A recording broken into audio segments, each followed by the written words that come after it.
நம்முடைய மரியாதைக்குரிய நல்லை செட்டியார் அவர்கள் நடத்துகிற இந்த நூல் வெளியீட்டு விழாவுக்கு வந்திருக்கிற மிக முக்கியமான விருந்தினர்களே, அரங்கத்தில் இருக்கிற அவர்களுடைய நட்புக்கு எடுத்துக்காட்டாக இங்கே நண்பர்களாக வந்திருக்கிற நண்பர்களே, உங்கள் அனைவருக்கும் என்னுடைய அன்பு கலந்த வணக்கங்களை தெரிவித்துக் கொள்கிறேன். நம்முடைய ஐயா பத்மஸ்ரீ கலைமாமணி டாக்டர் நல்லி குப்புசாமி செட்டியார் அவர்கள் பத்மஸ்ரீ வாங்கியவர்கள் இன்றைக்கு பத்ம பூசணம் விருதை வாங்கியிருக்கிறார்கள். ஆகவே உரிய மனிதருக்கு உரிய நேரத்தில் உரிய விருதை கொடுத்திருக்கிற மத்திய அரசுக்கு எல்லாம் ஒரு முறை கைதட்டி நன்றி தெரிவித்துக் கொள்வோம். ஐயாவை பொறுத்தளவு என்னைக்கோ கொடுத்துருக்கணும், ஆனால் இன்றைக்காவது கொடுத்துருக்காங்களே அப்படிங்கிறதுக்காக நான் மகிழ்ச்சி அடைகிறேன். நாம் எல்லாருமே சேர்ந்து மகிழ்ச்சி அடைகிறோம்.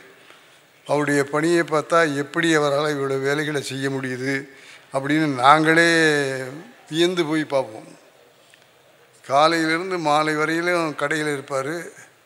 மாலையில் பார்த்தா எங்கேயாவது ஒரு விழாவில் கலந்துக்கிட்டு இருப்பார். அதுதான் நல்லியார். அவர் இல்லைன்னா பல சபாக்கள் செயல்பட முடியுமாங்கிறது எனக்கு தெரியாது. நல்ல கைதட்டலாமே. ஒரு சபா இதுவும் அவருடைய தலைமையில் இருக்கிற சபா தான்.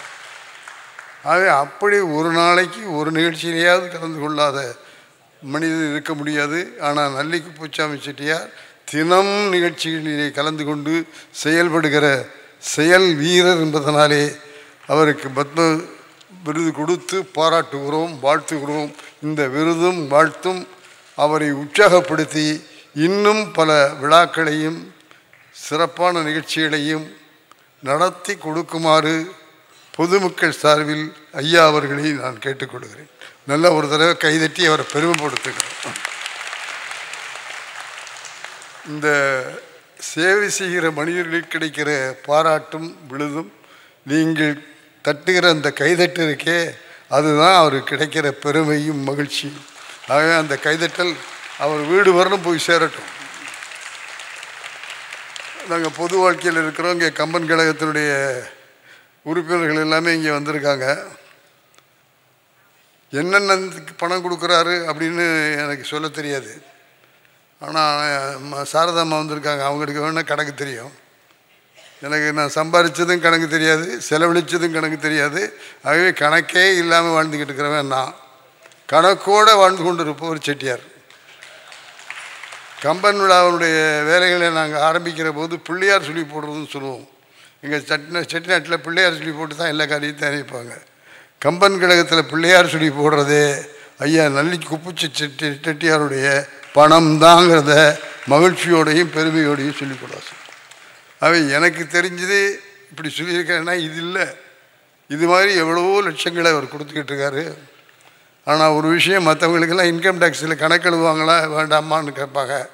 இவர் கணக்கு எழுதிட்டு தான் எங்களுக்கு பணமே கொடுப்பார். அது கணக்கோடு வாழ்கிற மனிதர்.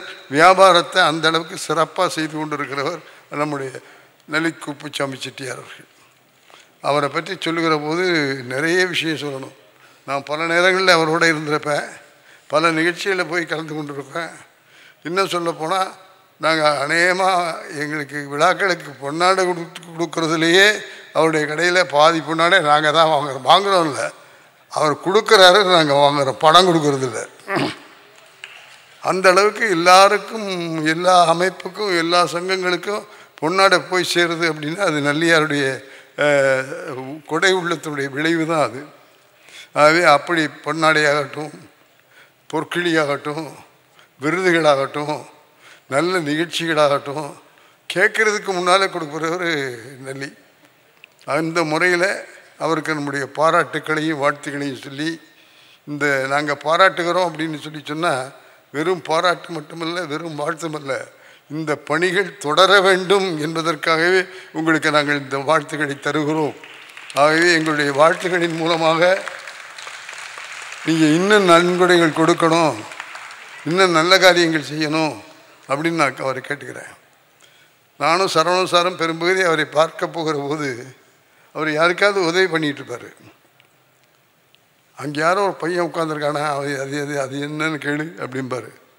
கேட்டால் அந்த பையன் லயோலா காலேஜில் இடம் கிடைக்கலேன்னு வந்திருப்பான். லயோலா காலேஜ்லையா யார் ஃபாதர் இருக்கா கேளு அப்படின்னு இந்த ரெவரன் ஃபாதர் யாருன்னு கேட்டுட்டு அந்த ஏழை பையனுக்கு இடம் வாங்கி கொடுத்துட்டு தான் எங்களோடையே பேசுவார். ஏழை பையன் படிக்கணுங்கிறதுல அவ்வளோ அக்கறை. அது லயோலா காலேஜாக இருந்தாலும் சரி, விவேகானந்தா காலேஜாக இருந்தாலும் சரி, ராமகிருஷ்ண பள்ளியாக இருந்தாலும் சரி, வேறு எங்கேயுமே போக வேண்டாம். நல்லி செட்டியார்கிட்ட போய் சிபாரிசு சொன்னால் அவங்களுக்கு இடம் கிடைச்சிடும் அப்படிங்கிறத இந்த பப்ளிக்கில் நம்முடைய விழாவிலேயே உங்களுக்கு சொல்லிக்கொள்ள ஆசைப்படுறேன். ஆகவே அதுக்கு காரணம், நான் சொல்கிறதுக்கு காரணம் என்னுடைய சுயநலம். என்னை சேர்ந்த பல பேருக்கு அவரிடத்துல சொல்லி இடம் வாங்கியிருக்கோம். இடம் வாங்குறதுன்னா சும்மான்னு நினைக்கிறீங்களா? லயோலா காலேஜ் ஃபாதர் என்ன செய்வார் தெரியுமா?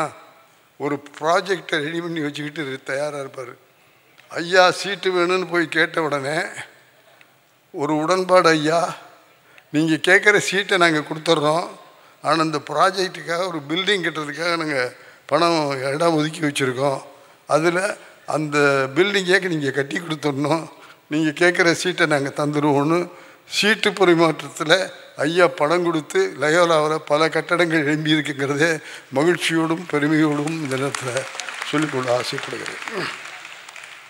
இது சொல்கிறதுக்கெல்லாம் காரணம், மனித நேயத்தோடு சம்பாதிக்கிற பணத்தை நானே வச்சுக்குவேன், என் பேரனுக்கு கொடுப்பேன், என் பேத்திக்கு கொடுப்பேன் அப்படின்லாம் இல்லாமல் சம்பாதிக்கிற பணம் எல்லாருக்கும் சொந்தம். அந்த சம்பாதிக்கிற பணத்தை யாராருக்கு தேவை இருக்கோ அவங்களுக்கெல்லாம் கொடுப்பேங்கிற நல்ல உள்ளத்தோட, கொடை உள்ளத்தோட அன்னைக்கும் கொடுத்தார், இன்றைக்கும் கொடுத்தார், நாளைக்கும் கொடுப்பார். அப்படி என்பதற்காக இருகரம் கூப்பி அத்துணையுடைய சார்பிலையும் நம்முடைய நன்றி கலந்த வணக்கங்களையும் வாழ்த்துக்களையும் நான் ஐயா அவர்களுக்கு தெரிவித்துக் கொள்ள ஆசைப்படுறேன்.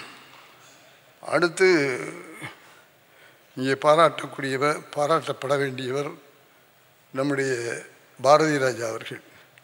அவருடைய உடல்நிலை சரியில்லாத காரணத்தினாலே இன்றைக்கு வர முடியவில்லை. அவர் சீக்கிரம் உடன் பெற்று மீண்டும் புரட்சிகளை செய்வதற்கு திரையுலகுக்கு வர வேண்டும் என்று உங்கள் அத்தனை பேருடைய வாழ்த்துக்களையும் பெற்று, பாரதி ராஜா அவர்களே நீங்கள் விரைம்பிலே குணம் பெற்று திரையுலகத்துக்கு பல புதுமைகளை செய்தீர்கள், பல சிறந்த படங்களை கொடுத்தீர்கள், பல விருது வாங்கும் படங்களை கொடுத்தீர்கள், பத்மஸ்ரீ விருதும் நீங்கள் வாங்கினீர்கள். ஆகப்படி திரையுலகத்திலே ஒரு முத்திரை பதித்திருக்கிற பாரதி ராஜா அவர்கள் விரைவாக குணமடைய வேண்டும் என்று நாம் அத்தனை பேரும் சேர்ந்து அவரை மனமாற உடமாற வாழ்த்துவோம். அவர் விரைவாக குணம் பெற்று திரையுலகுக்கு மீண்டும் தொண்டு செய்வதற்கு வர வேண்டும் என்று எல்லோருடைய சார்பிலையும் நான் கேட்டுக்கொள்கிறேன். 25 வருஷம் நம்முடைய யோகா அவர்களும் அவரும் இணைந்து இருந்த விஷயங்களை புத்தகமாக எழுதி அந்த புத்தகத்தில் பல நல்ல விஷயங்கள் சொல்லப்பட்டிருக்கு. நட்பு எப்படி இருக்கணும், வேறு ஒன்றுமே நீங்கள் செய்ய வேண்டாம், இந்த புத்தகத்தை படித்து பார்த்தாலே தெரியும். இங்கே முக்கியமாக 3 பேர், ஐயா நல்லி செட்டியார், யோகா, பாரதி ராஜா, இவங்க எல்லாம் நட்புக்கு எடுத்துக்காட்டானவர்களாக வாழ்ந்து கொண்டிருக்கிறார்கள். 25 வருஷமாக ஒன்றா இருக்கிற கலைஞர்கள் இவங்க. ஐயா நல்லி செட்டியார் ஃபாரினுக்கு போகிறாரு, பாரதி ராஜா ஃபாரினுக்கு போகிறாரு அப்படின்னா முத யாருக்கு டிக்கெட்டு போடுவாங்க தெரியுமா? தங்களுக்கு போட்டுக்க மாட்டாங்க.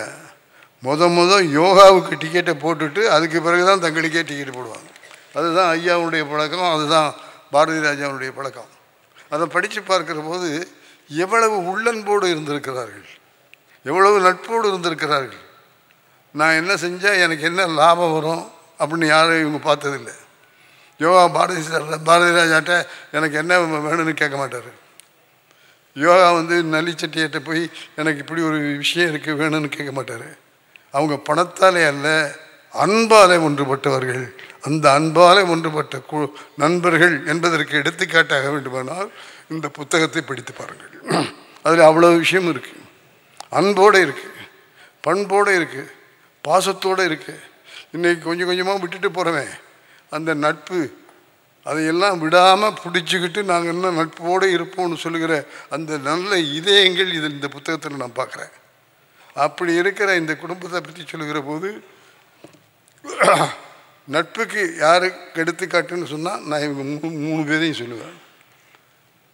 ஃபங்க்ஷன்னு வந்தால் ஐயா தான் முதல்ல வந்து நிற்பாங்க. நல்லி செட்டியார். நல்லி செட்டியார் வந்திருக்காரா, நான் ஒன்றுமே வேண்டாம், திரும்பி பார்த்தா யோகா நிற்பார். அது யோகா, அந்த ஃபங்க்ஷனுக்கு யோகா இல்லாமல் ஃபங்க்ஷன் நடக்காது. ஆகவே பாரதி ராஜா வந்திருக்காரு அப்படின்னு சொன்னால் பாரதி ராஜா ஃபங்க்ஷனில் யோகா இருப்பார். ஆகவே அவங்களுக்குள்ள அந்த அளவுக்கு நட்பும் இதுவும் இருந்தது. இந்த பெரும் பேசுறதுக்கு இப்போ என்ன சொல்கிறாங்களே, இந்த ஹலோ, அப்புறம் செல்ஃபோன், சிக்கிச்சு இப்போ எல்லாம் இப்படியே போயிடுச்சு, கொஞ்சம் கொஞ்சமாக போயிட்டே இருக்குது. ஆகவே இந்த உறவு, நட்பு, அன்பு எல்லாமே போயிட்டு இருக்கிற காலத்தில் 25 வருஷமாக நாங்கள் வாழ்ந்துக்கிட்டு இருக்கிறோம், ஒன்றா நட்போடு வாழ்ந்துக்கிட்டு இருக்கிறோம். இதை உதாரணமாக எடுத்துங்க. நாங்கள் நட்புக்கு எடுத்துக்காட்டாக வாழ்கிற நண்பர்கள். அகரக நட்பது நட்பல்ல, முகரக நட்பது நட்பு என்று சொல்லி நான் வள்ளுவேன். நட்புங்கிறது வந்து கையாட்டிட்டு போகிறது இல்லை. அந்த நட்பு உள்ளத்திலிருந்து வரணும், பாசத்தோடு வரணும், ரத்தத்தோடு வரணும். அப்படி நட்பை சொல்லுகிற அந்த நல்ல விழாவில் அந்த நண்பர்கள் மத்தியில் நாமும் இருக்கும், எனக்கும் இடம் கொடுத்துருக்காங்க அப்படின்னு காட்டுக்கிற போது எனக்கு ரொம்ப பெருமையாக இருக்குது. இந்த பாரதி ராஜா எங்கள் ஏவிஎம் ஸ்டுடியோவில் ஒரு முறை வந்தார். வந்தபோது அன்றைக்கி இந்த ப்ரிவியூ தேட்டர்னு ஒரு தேட்டர் உண்டு. இங்கே சச்சம்மா இருக்காங்க, இன்றைக்கும் சச்சம்மா தான், அன்றைக்கும் சச்சம்மா தான். அந்த ப்ரொஜெக்ஷன் பார்க்குறதுக்காக ஒரு கூட்டம் உள்ளே போகுது அந்த தேட்டருக்குள்ளே. அந்த வேடிக்கை பார்த்துக்கிட்டே நின்றுட்டு இருந்த பாரதி ராஜா அந்த கூட்டத்தில் ஒருத்தராக உள்ளே போயிட்டார். அந்த தேட்டரில் போய் படம் பார்க்குறதுக்காக உட்காந்துருக்காரு.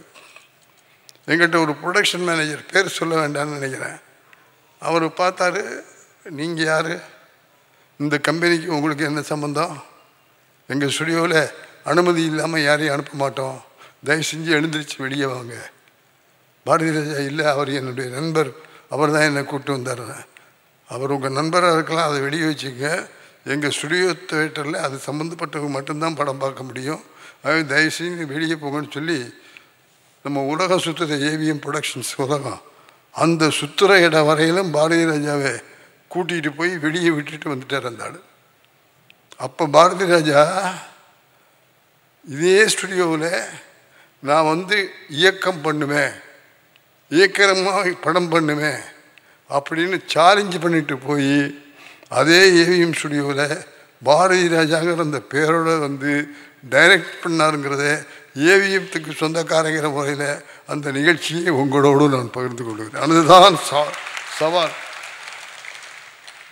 இந்த அல்லி நகரத்தில் பிறந்துட்டு எங்கேயோ ஒரு கிராமத்தில் சென்னைக்கு வந்து விருதுகள் பல படங்களை வாங்கி சினிமா உலகத்தையே மண் வாசனையோடு இருக்கணும்னு சொல்லி கிராமத்தை ஸ்டுடியோவில் கொண்டு வந்து சேர்த்தவர் பாரதி ராஜா. அவர் என்ன படம் எடுக்கலை, மண் வாசனை எடுத்த படங்கள் விடுங்க, அது மட்டும்தான் எடுக்க தெரியுனாங்க. மண் வாசனை படமாக எடுத்தோன்னே எல்லாம் சார், எல்லோரும் கொஞ்சம் யோசிச்சு பாருங்கள்.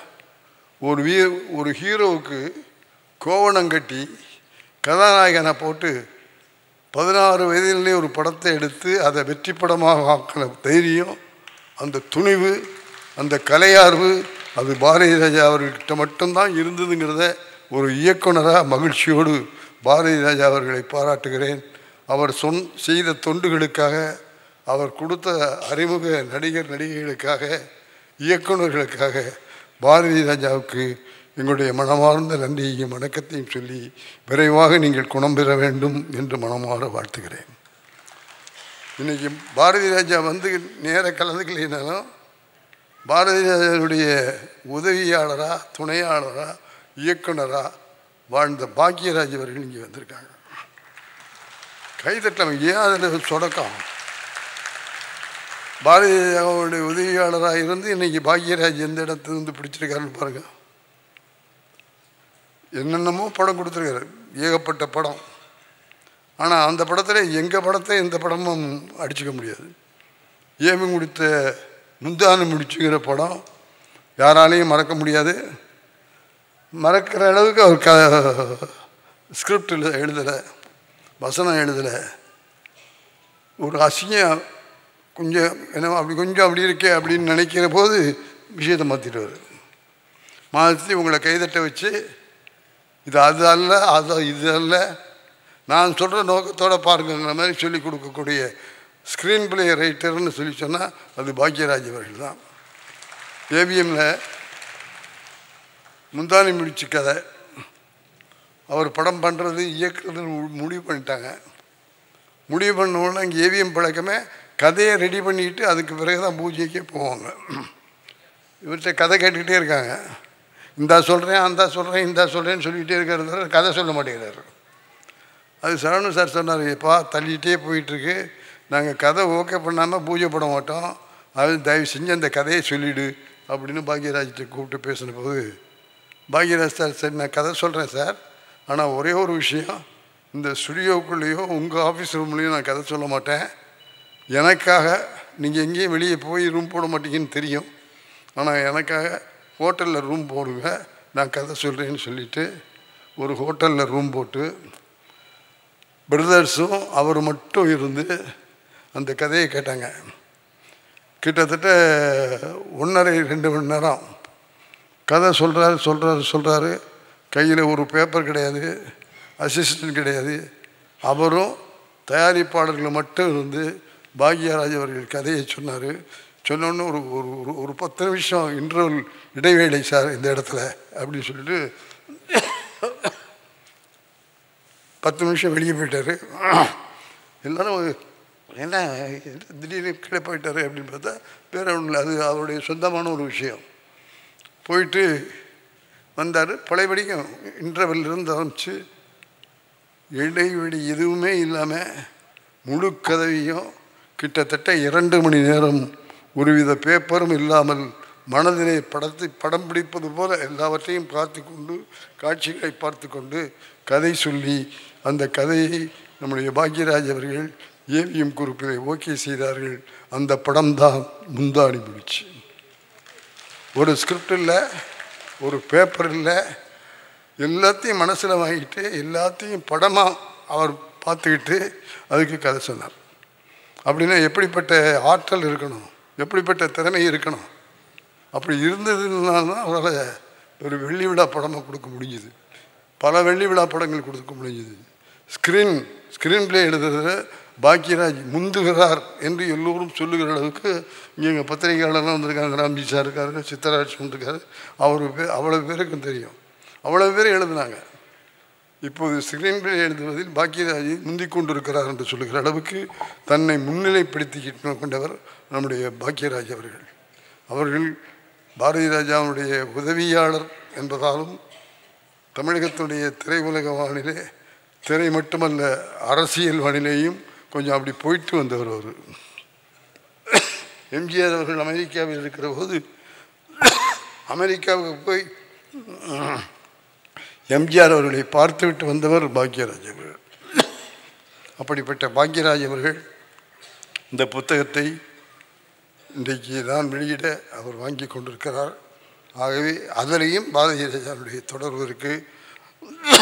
அப்படிப்பட்ட பாக்யராஜ் அவர்களுக்கும் என்னுடைய மனமார்ந்த வாழ்த்துக்களையும் பாராட்டுக்களையும் தெரிவித்துக் கொள்கிறேன். அடுத்து எங்களுடைய மரியாதைக்குரிய யோகா அவர்கள். எல்லா ஃபோட்டோகிராஃபரும் தாங்க முன்னால் இருக்கிற மாதிரி வந்து முன்னால் நின்றுக்கிட்டு எல்லாரையும் மறைச்சிக்கிட்டு ஃபோட்டோ எடுப்பாங்க.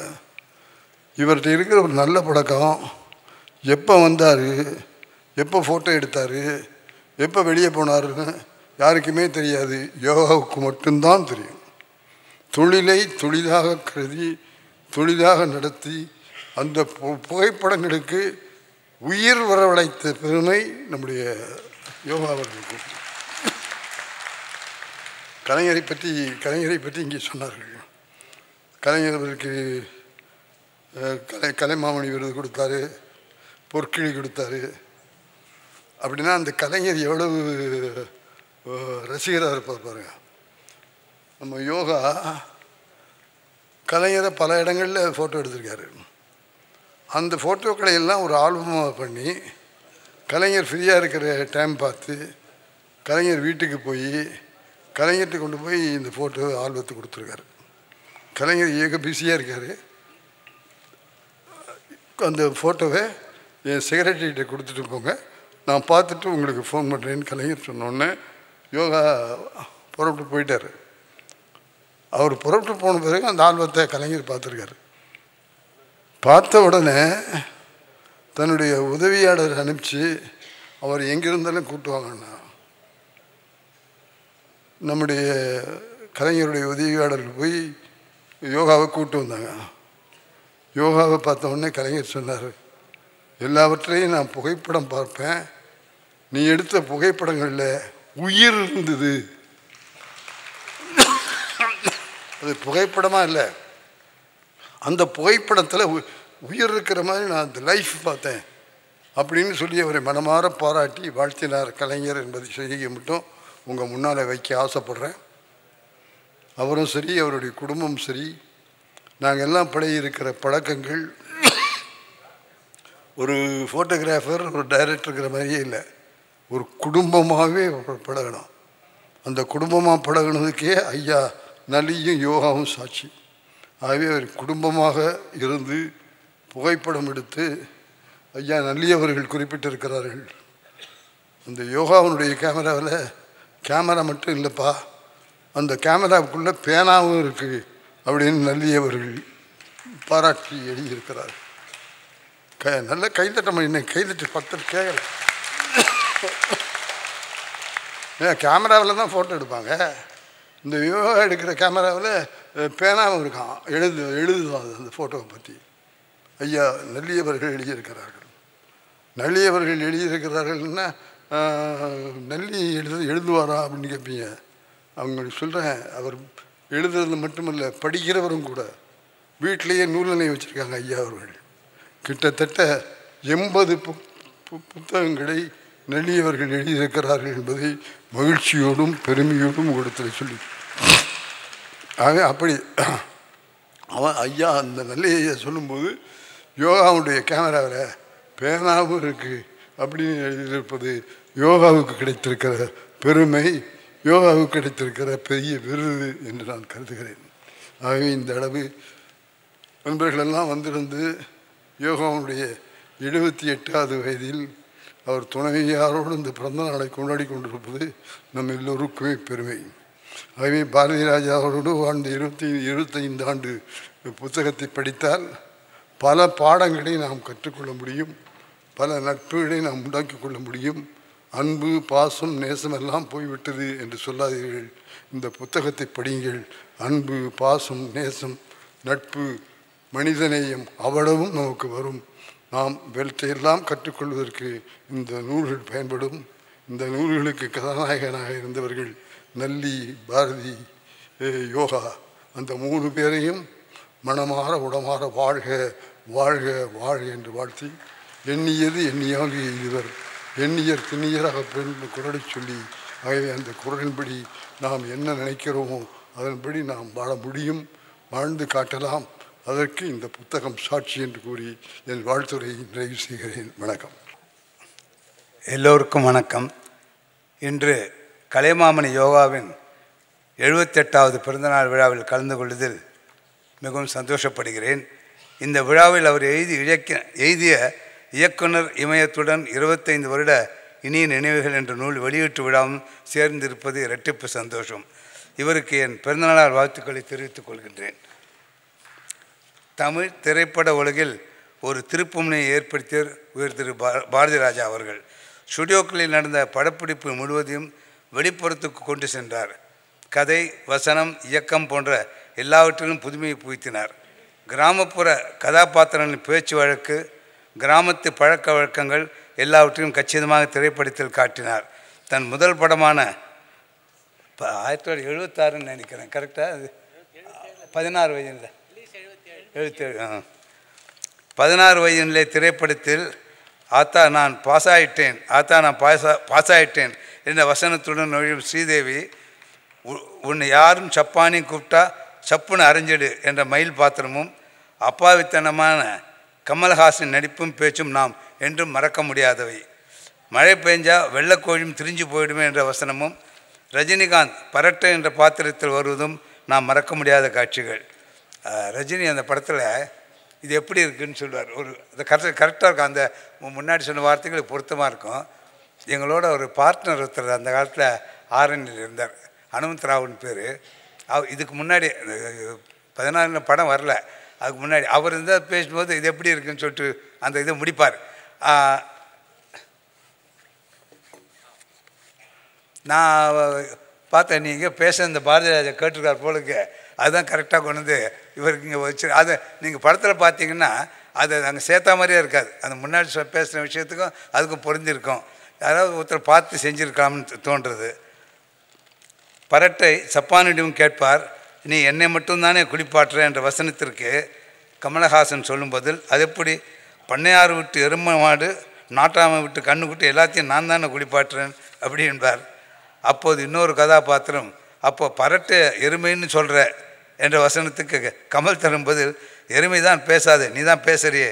இந்த காட்சியை நான் எப்போது நினைத்து பார்த்தாலும் சிரிக்கலாம். அற்புதமான படம் அது. பிற்காலத்தில் பாரதி ராஜா இயக்கிய சிவப்பு ரோஜாக்கள், முதல் மரியாதை, கருத்தம்மா போன்ற படங்கள் வெள்ளித்திரை காவியங்கள் என்று சொல்லலாம். இப்படி அவர் இயக்கிய எல்லா படங்களும் ஒரு தனி ரகம். அவரை பற்றிய தனிப்பட்ட நட்புறவு புத்தகம் இங்கே வெளியாகிறது என்பதில் நூலின் நாயகர் மற்றும் நூலாசிரியர் என் நண்பர்கள் என்ற முறையில் நான் பெரிதும் மகிழ்கிறேன். அன்றைக்கி அவரை பார்க்குறதுக்காக நானும் யோகாவும் போயிருந்தபோது வந்து உட்கார்ந்தார். யோகா பார்த்தோன்னே கண்ணில் அப்படியே ஜலம் வந்துடுது அவருக்கு. நான் அப்படி பார்த்ததில்லை, அவரை பார்த்தோன்னே இவருக்கு தான் கண்ணில் ஜலம் வந்துடும் யோகாவுக்கு. அன்றைக்கி வந்து ஒரு மாதிரி எமோஷன் ஆகிட்டார். அப்புறம் பேசிட்டு அப்புறம் பொதுவாக பேசிகிட்டு இருந்தால் எல்லாம் சொன்னார், இது மாதிரி என்னால் முடியலை அப்படின்னு சொல்லிவிட்டு, நீங்கள் விழா வந்த டயத்துக்கு நடத்திடுங்க அப்படின்னு சொன்னார். அதாவது நிறைய விஷயங்கள் சொன்னார். அவர் பழைய கால அனுபவங்கள்லாம் பேசும்போது சொல்லிட்டு நிறைய அது மாதிரி நிறைய நானே என் காதால் கேட்டிருக்கேன். யோகா நானும் போயிருந்தபோது அவருடைய ஆஃபீஸ் போயிடும்போது அவர் உட்காந்து எழுந்தார். ஒன்று எழுந்துட்டு என்ன வந்து நீங்கள் உட்காருங்க, அதில் யோகாவுக்கு ஞாபகம் இருக்குன்னு நினைக்கிறேன். அவர் வந்து என் பக்கத்தில் இருந்து சேர் பிடிச்சிருந்தார். சார் எவ்வளோ பெரிய டைரக்டர் நீங்கள் உட்காருங்க சார், நான் பார்த்து வேணாம் நீங்கள் உட்காருங்க, நான் நிற்கிறேன், நான் வயசில் நான் உங்களோட சின்ன வந்தார். அந்த மாதிரி வந்து நட்புக்கு வந்து இலக்கணம்னு அது பாரதி ராஜான்னு சொல்லலாம். அவரோட பழகுனுங்க எல்லாருக்கும் அந்த விஷயம் தெரியும். ரைட், இந்த படம் தான். நடிகரும் இயக்குனருமான பாக்யராஜ் அவர்கள் இயக்குனர் பாரதி ராஜா அவர்களிடம் உதவியாளராக இருந்தவர். வெகு விரைவிலேயே தனக்கென்று ஒரு தனி பாணியை திரைக்கதைகளிலும் காட்சி அமைப்பிலும் வகுத்து கொண்டவர். எல்லா விதமான ரசிகர்களையும் கவர்ந்தவர். தன் இலக்கிய ஈடுபாடு காரணமாக பாக்யா என்ற பத்திரிகை தொடங்கியவர். அவர் இன்றைக்கி முதல் இதை காப்பியை வாங்கிட்டார். ரொம்பவும் நன்றி. எனக்கு பிடிச்ச டைரக்டர் எப்படி பாரதி ராஜாவோ அதே மாதிரி சில வசனங்கள்லாம் இவர் ரொம்ப டைம் எடுக்கணும்னு சொல்லலை. ஆச்சரியமாக இருக்குது, இவருக்கு ஒருத்தர் தான் தெரியும் தோணுது அப்படின்னு சொல்லிட்டு நான் நினச்சிப்பேன் மனசில். இந்த விழாவின் சிறப்பு விருந்தினர் இயக்குனர் எஸ்பி முத்துராமன் அவர்கள். இவர் ரஜினி, கமல் இருவரும் நடித்த திரைப்படங்களை இயக்கியவர். ஏவிஎம் நிறுவனத்தின் ஆஸ்தான இயக்குனர். இவர் ஒரு தகவல் களஞ்சியம். சில வாரங்கள் துக்ளக் இதழில் தன் திரைப்பட அனுபவங்களை எழுதி வந்தார். இப்போ கூட இந்த வயசில் 91 நினைக்கிறேன் கரெக்டாக. நீங்கள் கம்பன் விழாவுக்கு வந்தீங்கன்னா அப்புறம் நீங்கள் அவரை பார்த்தீங்கன்னா 21 நினச்சிடுங்க. அப்படி ஓடி ஆடி வேலை செய்வார். அந்த ஸ்டேஜை செட் பண்ணுறது கொள்கிற மொத்தம் அவர் தான். ஆளினால் அவர் தான். சரவணன் சொல்லியிருக்கார், நான் என் சார்பன் எல்லாம் செய்ய வேண்டியதுன்னு சொல்லிட்டு மொத்தம் 8 சாரதா நம்பீர் அம்மா வந்திருக்காங்க தெரியும். அப்படியே ஓடி ஆடி வேலை செய்வார். ஒரு தடவை அவருக்கு முதுகில் அடிபட்டு அப்புறம் அவங்களுக்கு ஏதோ ஒரு ட்ரீட்மெண்ட்னு வச்சுங்களேன். அப்போ வந்து அவரால் உட்கார கூட முடியல. அப்போ வந்து நம்ம அந்த நிகழ்ச்சிக்கு முன்னாடி ஒரு மீட்டிங் அதுக்கு வந்திருந்தார். ஞாபகம் இருக்கா அவங்களுக்கு? அன்றைக்கி கூட இவர் ஆரம்பி கேட்டார், இன்னும் இவ்வளோ முடியாத போது வரணுமா, உடம்பு குணமான அப்புறம் வரும். இல்லை எனக்கு இங்கே மேற்பார்வைலாம் பார்க்க வேண்டிய வேலை இருக்குதுன்னு சொல்லிட்டு அப்படியே வந்து எல்லா மேற்பார்வையும் பார்த்துருந்தார். எஜமான விசுவாசம்னா உலகத்தில் ஒரே உதாரணம் எஸ்பிஎம் ஒருத்தர் தான். நான் தமிழில் ஒரு அகராதி தயாரித்தால் அதில் விசுவாசம் என்ற வார்த்தைக்கு பொருளாக எஸ்பி முத்துராமன் என்று எழுதுவேன். அந்த அளவுக்கு அவருக்கு தொழில் முதன்மையானது. அதன் பிறகே குடும்பம். எவ்வளவு ஞானமும் திறமையும் இருந்தாலும் அடைக்க வாசிப்பவர். கௌரவம் என்பது சற்றும் இல்லாதவர். இவர் இந்த விழாவிற்கு வருகை தந்து புஸ்தகத்தை வெளியிட்டது யோகா மீது இவருக்குள்ள அபிமானத்தை காட்டுகிறது. சில வருடங்களுக்கு முன்பு என் பிறந்தநாள் விழாவில் கலந்து கொண்டு பேசிய எஸ்பி முத்துராமன் அவர்கள் எந்த அளவுக்கு யோகாவை புகழ்ந்து பேசினார் என்பதை அந்த விழாவுக்கு வந்தவர்கள் கேட்டு வியந்தார்கள். திரைப்பட கலைஞர் உயர்ந்து சித்ரா லட்சுமணன் அவர்கள் ஒரு திரைப்பட வரலாற்று ஆசிரியர், விமர்சகர், அத்துடன் சில படங்களில் வித்தியாசமான பாத்திரங்களை எடுத்து நடித்துள்ளார். காஃபி வித் சித்ரா இல்லையா? சாய் வித் சித்ரா. அதில் அதாவது பேட்டி கண்டு எழுதுகிறார் இல்லைங்களா, நம்மளே சொல்கிறதா இருந்தால் சில விஷயம் விட்டு போயிருக்கோம். இப்போ இவர் கேள்வி கேட்கும்போது ஞாபகம் சொல்ல மறந்துட்டுமேன்னு. அது மாதிரி என்ன ஒரு தடவை பேட்டி எடுத்தார். ரொம்ப வாழ்க்கையில் நான் கொடுத்த எல்லா விஷயமும் நிறைந்த ஒரு பேட்டின்னா அன்றைக்கி சித்ரா எடுத்த பேட்டி தான் அது. மக்கள் குரல் ராம்ஜி அவர்கள் பத்திரிகைத்துறை நிர்வாகி மட்டுமல்ல, சிறந்த கலை ஆர்வலர், கலை விமர்சகர்.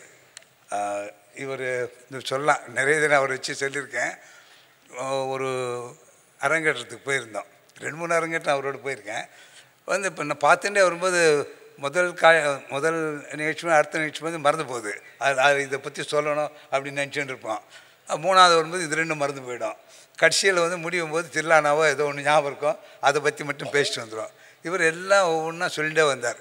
என்னடா எப்படி அவளை ஞாபகம் வச்சுக்க முடிஞ்சுன்னு சொல்லிட்டு ஆச்சரியமாக இருந்து. அதுக்கு அடுத்தது நடக்கும்போது இவர் பக்கத்தில் நான் உட்காந்தேன். அப்போ தான் பார்த்தா அவர் ஸ்கூல் பசங்கள்லாம் நோட்ஸ் எழுதுறாங்களே, அது மாதிரி நடக்கும்போது எழுதிட்டே வந்தார் என்னென்ன காட்சி அவர் பிடிச்சிருந்துன்னு. ரொம்ப அழகாக. ஆனால் அந்த குழந்தைக்கு ரொம்ப சந்தோஷமாக இருந்து அவ்வளோ தூரம் பாராட்டி பேசுகிறாங்கன்றது. அது செய்கிறது அது மாதிரி பிரியமாக செய்வார். அதே மாதிரி எந்த நிகழ்ச்சி கூப்பிட்டாலும் தவறாமல் வருவார். அதே மாதிரி எழுதும்போது தம் மனசில் பட்டது எழுதுவார். ஆனால் அந்த குழந்தைக்கு மனசு புண்படுற மாதிரி ஒரு வார்த்தையும் எழுத மாட்டார். எங்கெங்கே பாராட்டக்கூடியது அம்சங்களோ அது மட்டும் பாராட்டி எழுதார். ரொம்ப ஒரு வித்தியாசமான ஒரு விமர்சகர்னு சொல்கிறேன் அவரை. இவருக்கு விரிந்து பறந்த நட்பு உலகம் உண்டு. எங்கே பேசினாலும் ஆணித்தரமாக பேசுபவர். உயர்ந்த யோகான் மிக வேண்டிய நண்பர். ஹம்சத்வனி சுந்தர் அவர்கள் 2ஆம் தலைமுறை கலைத்துறை நிர்வாகி. தந்தை தொடங்கிய ஹம்சத்வனி சபாவை திறமையாக நடத்தி வருகின்றார். தந்தையைப் போலவே இவருக்கு இசையில் ஈடுபாடு, கிரிக்கெட் நாட்டம், நல்ல ஆங்கில மொழி புலமை எல்லாம் உண்டு. நண்பர் யோகாவிற்கு உலகமெங்கும் நண்பர்கள் உண்டு. அவர்கள் ஒருவர் அமெரிக்காவில் வாழும் டாக்டர் நட்ராஜன் அவர்கள். இன்றைக்கு இந்த விழாவில் கலந்துக்கிறதுக்காக அமெரிக்காவிலேருந்து வந்திருக்கார். அப்போ அவங்க நட்பு வட்டம் எவ்வளோ. விழாவிற்கு வரவேற்பு வழங்கிய திருமதி உலகநாயக பயணி அவர்கள் ஒரு தமிழ் பேராசிரியர், இலக்கியவாதி மற்றும் இலக்கிய விழாக்கள் திருமணம் நடத்தி வருபவர். முன்னாடி எஸ்பிஎம் ஒரு இது சொன்னார், அவர் ஃபோட்டோ எடுக்கிறத பற்றி. அதில் ஒரு உயிரோட்டம் இருக்குன்னு சொல்லிட்டு. இவர் கலைஞர் 2 விஷயம் நிறைய சொல்லலாம். கலைஞர் இவரை பற்றி சொன்ன விஷயங்கள், நடந்த விஷயங்கள்லாம். அவர் அன்றைக்கி பார்த்துருந்தார். இவர் ஒரு ஆல்பம் ஏதோ கொண்டு கொடுத்தார். அப்போது தயாளம்மா இருந்தார். பார்த்துட்டு அப்போ அவர் 77 என்னமா, எனக்கு இப்போ யோகா எடுத்த படத்தை பார்த்தா எனக்கு இன்னும் 10 வயசு கம்மி இருக்க மாதிரி இருக்கேன் அப்படின்னு நான் தயாளம்கிட்ட பார்த்து. அதே மாதிரி 77 இயர்ஸ் அவருக்கு.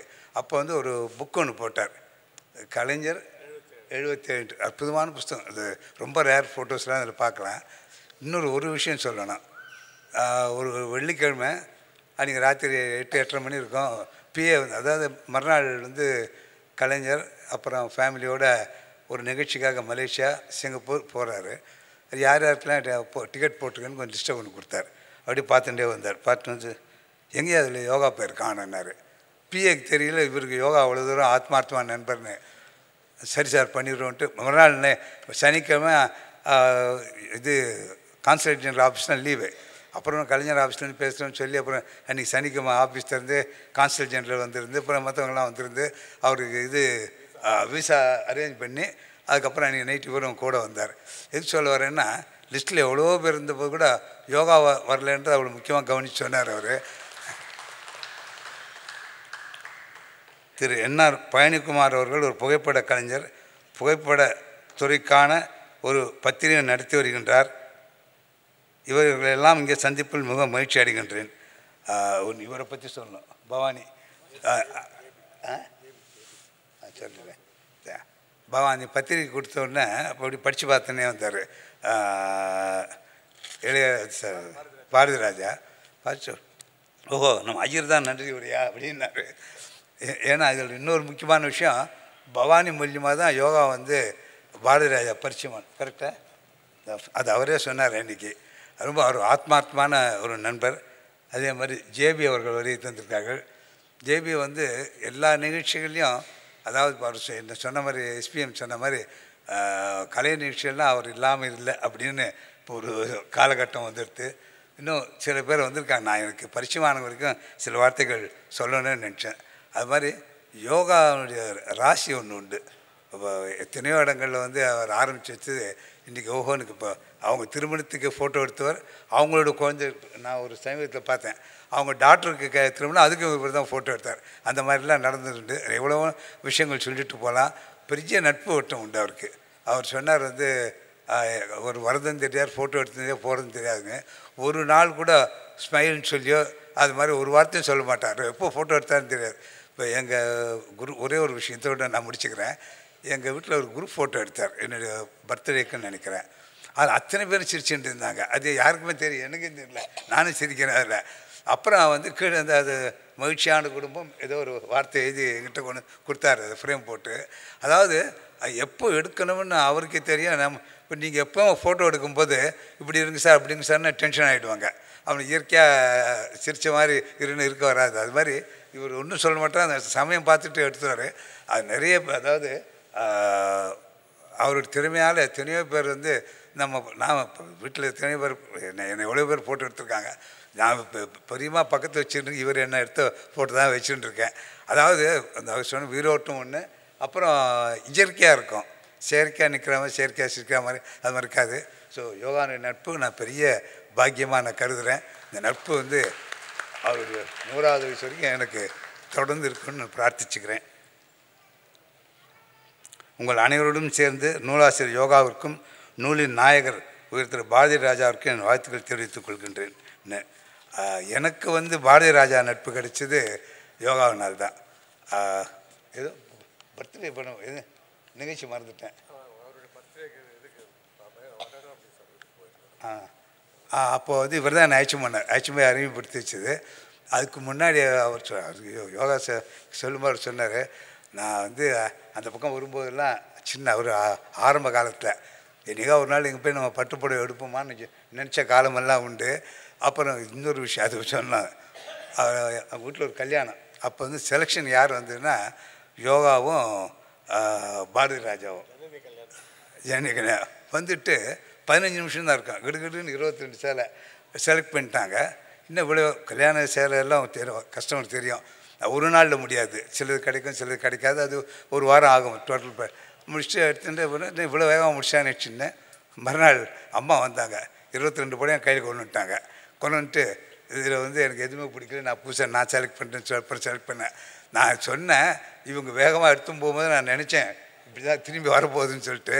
அப்படி அதாவது இன்னொருத்தர் செலக்ட் பண்ணுற கஷ்டம். எனக்கு கூட என் மனைவிக்கு செலக்ட் பண்ண சொன்னால் செலக்ட் பண்ண தெரியாது. அப்படியே வாங்கிட்டு பண்ணி திரும்பி வந்துடும் வச்சுங்களேன். அது மாதிரி அது அன்றைக்கி வந்து அப்புறம் வேடிக்கைக்காக சொன்னேன். அந்த மாதிரி வந்து அப்புறம் அம்மா வந்தாங்க, பார்த்தாலும் என்ன வேணுமோ எடுத்துருந்தாங்க. ஒரு எப்படி ஒரு நட்புக்கு வந்து பாரதி ராஜா நட்புக்கு சமமாக நான் யாரையும் சொல்கிறதுக்கு இல்லை. பழகுனவங்களுக்கு தெரியும் எப்படி அதை உயிர் கொடுத்து பழகுவார்னு வச்சுங்களேன். அவர் 100 ஆண்டு காலம் இருக்கணும், இந்த திரைப்பட சேவை தொடர்ந்து கிடைக்கணும்னு நான் சுவாமியை பிரார்த்திச்சுக்கிறேன். ரொம்ப அற்புதமான புஸ்தகம் இது. நான் வந்து யோகானுக்குன்னு சொல்ல, எல்லாம் ஆர்ட் பேப்பர் அவ்வளோ ஒவ்வொரு பக்கத்துக்கும் படம். ஏன்னா ஃபோட்டோகிராஃபர்னால எல்லாம் ரொம்ப ரேர் படங்கள். இப்போது அவங்க இப்போ என்ன இப்போ காமிச்சார் இல்லையா, அதே மாதிரி அவங்க வீட்டில் அப்படி உட்காந்துருக்கான். பின்னாடி போகும்போது பாரதி ராஜா அது சும்மா அப்படி தொட்டுட்டு போகிறாரு. பாரதி ராஜாவுக்கு தெரியல எப்போ எடுத்தான்ட்டு.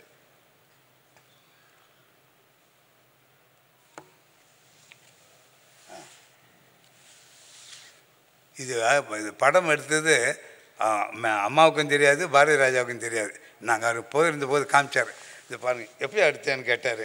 ஏதோ ஒரு ஃபங்க்ஷனில் மலேசியாவில் இது ஜனனியோட மேரேஜ் ரிசப்ஷன். அப்போ அவர் நடந்து போயிட்டு இருக்கும்போது ஸ்டேஜுக்கு பேச போகிறாரு, அண்ணி உட்காந்துருக்காங்க. போகும்போது அவர் கை வச்சார். செகண்ட்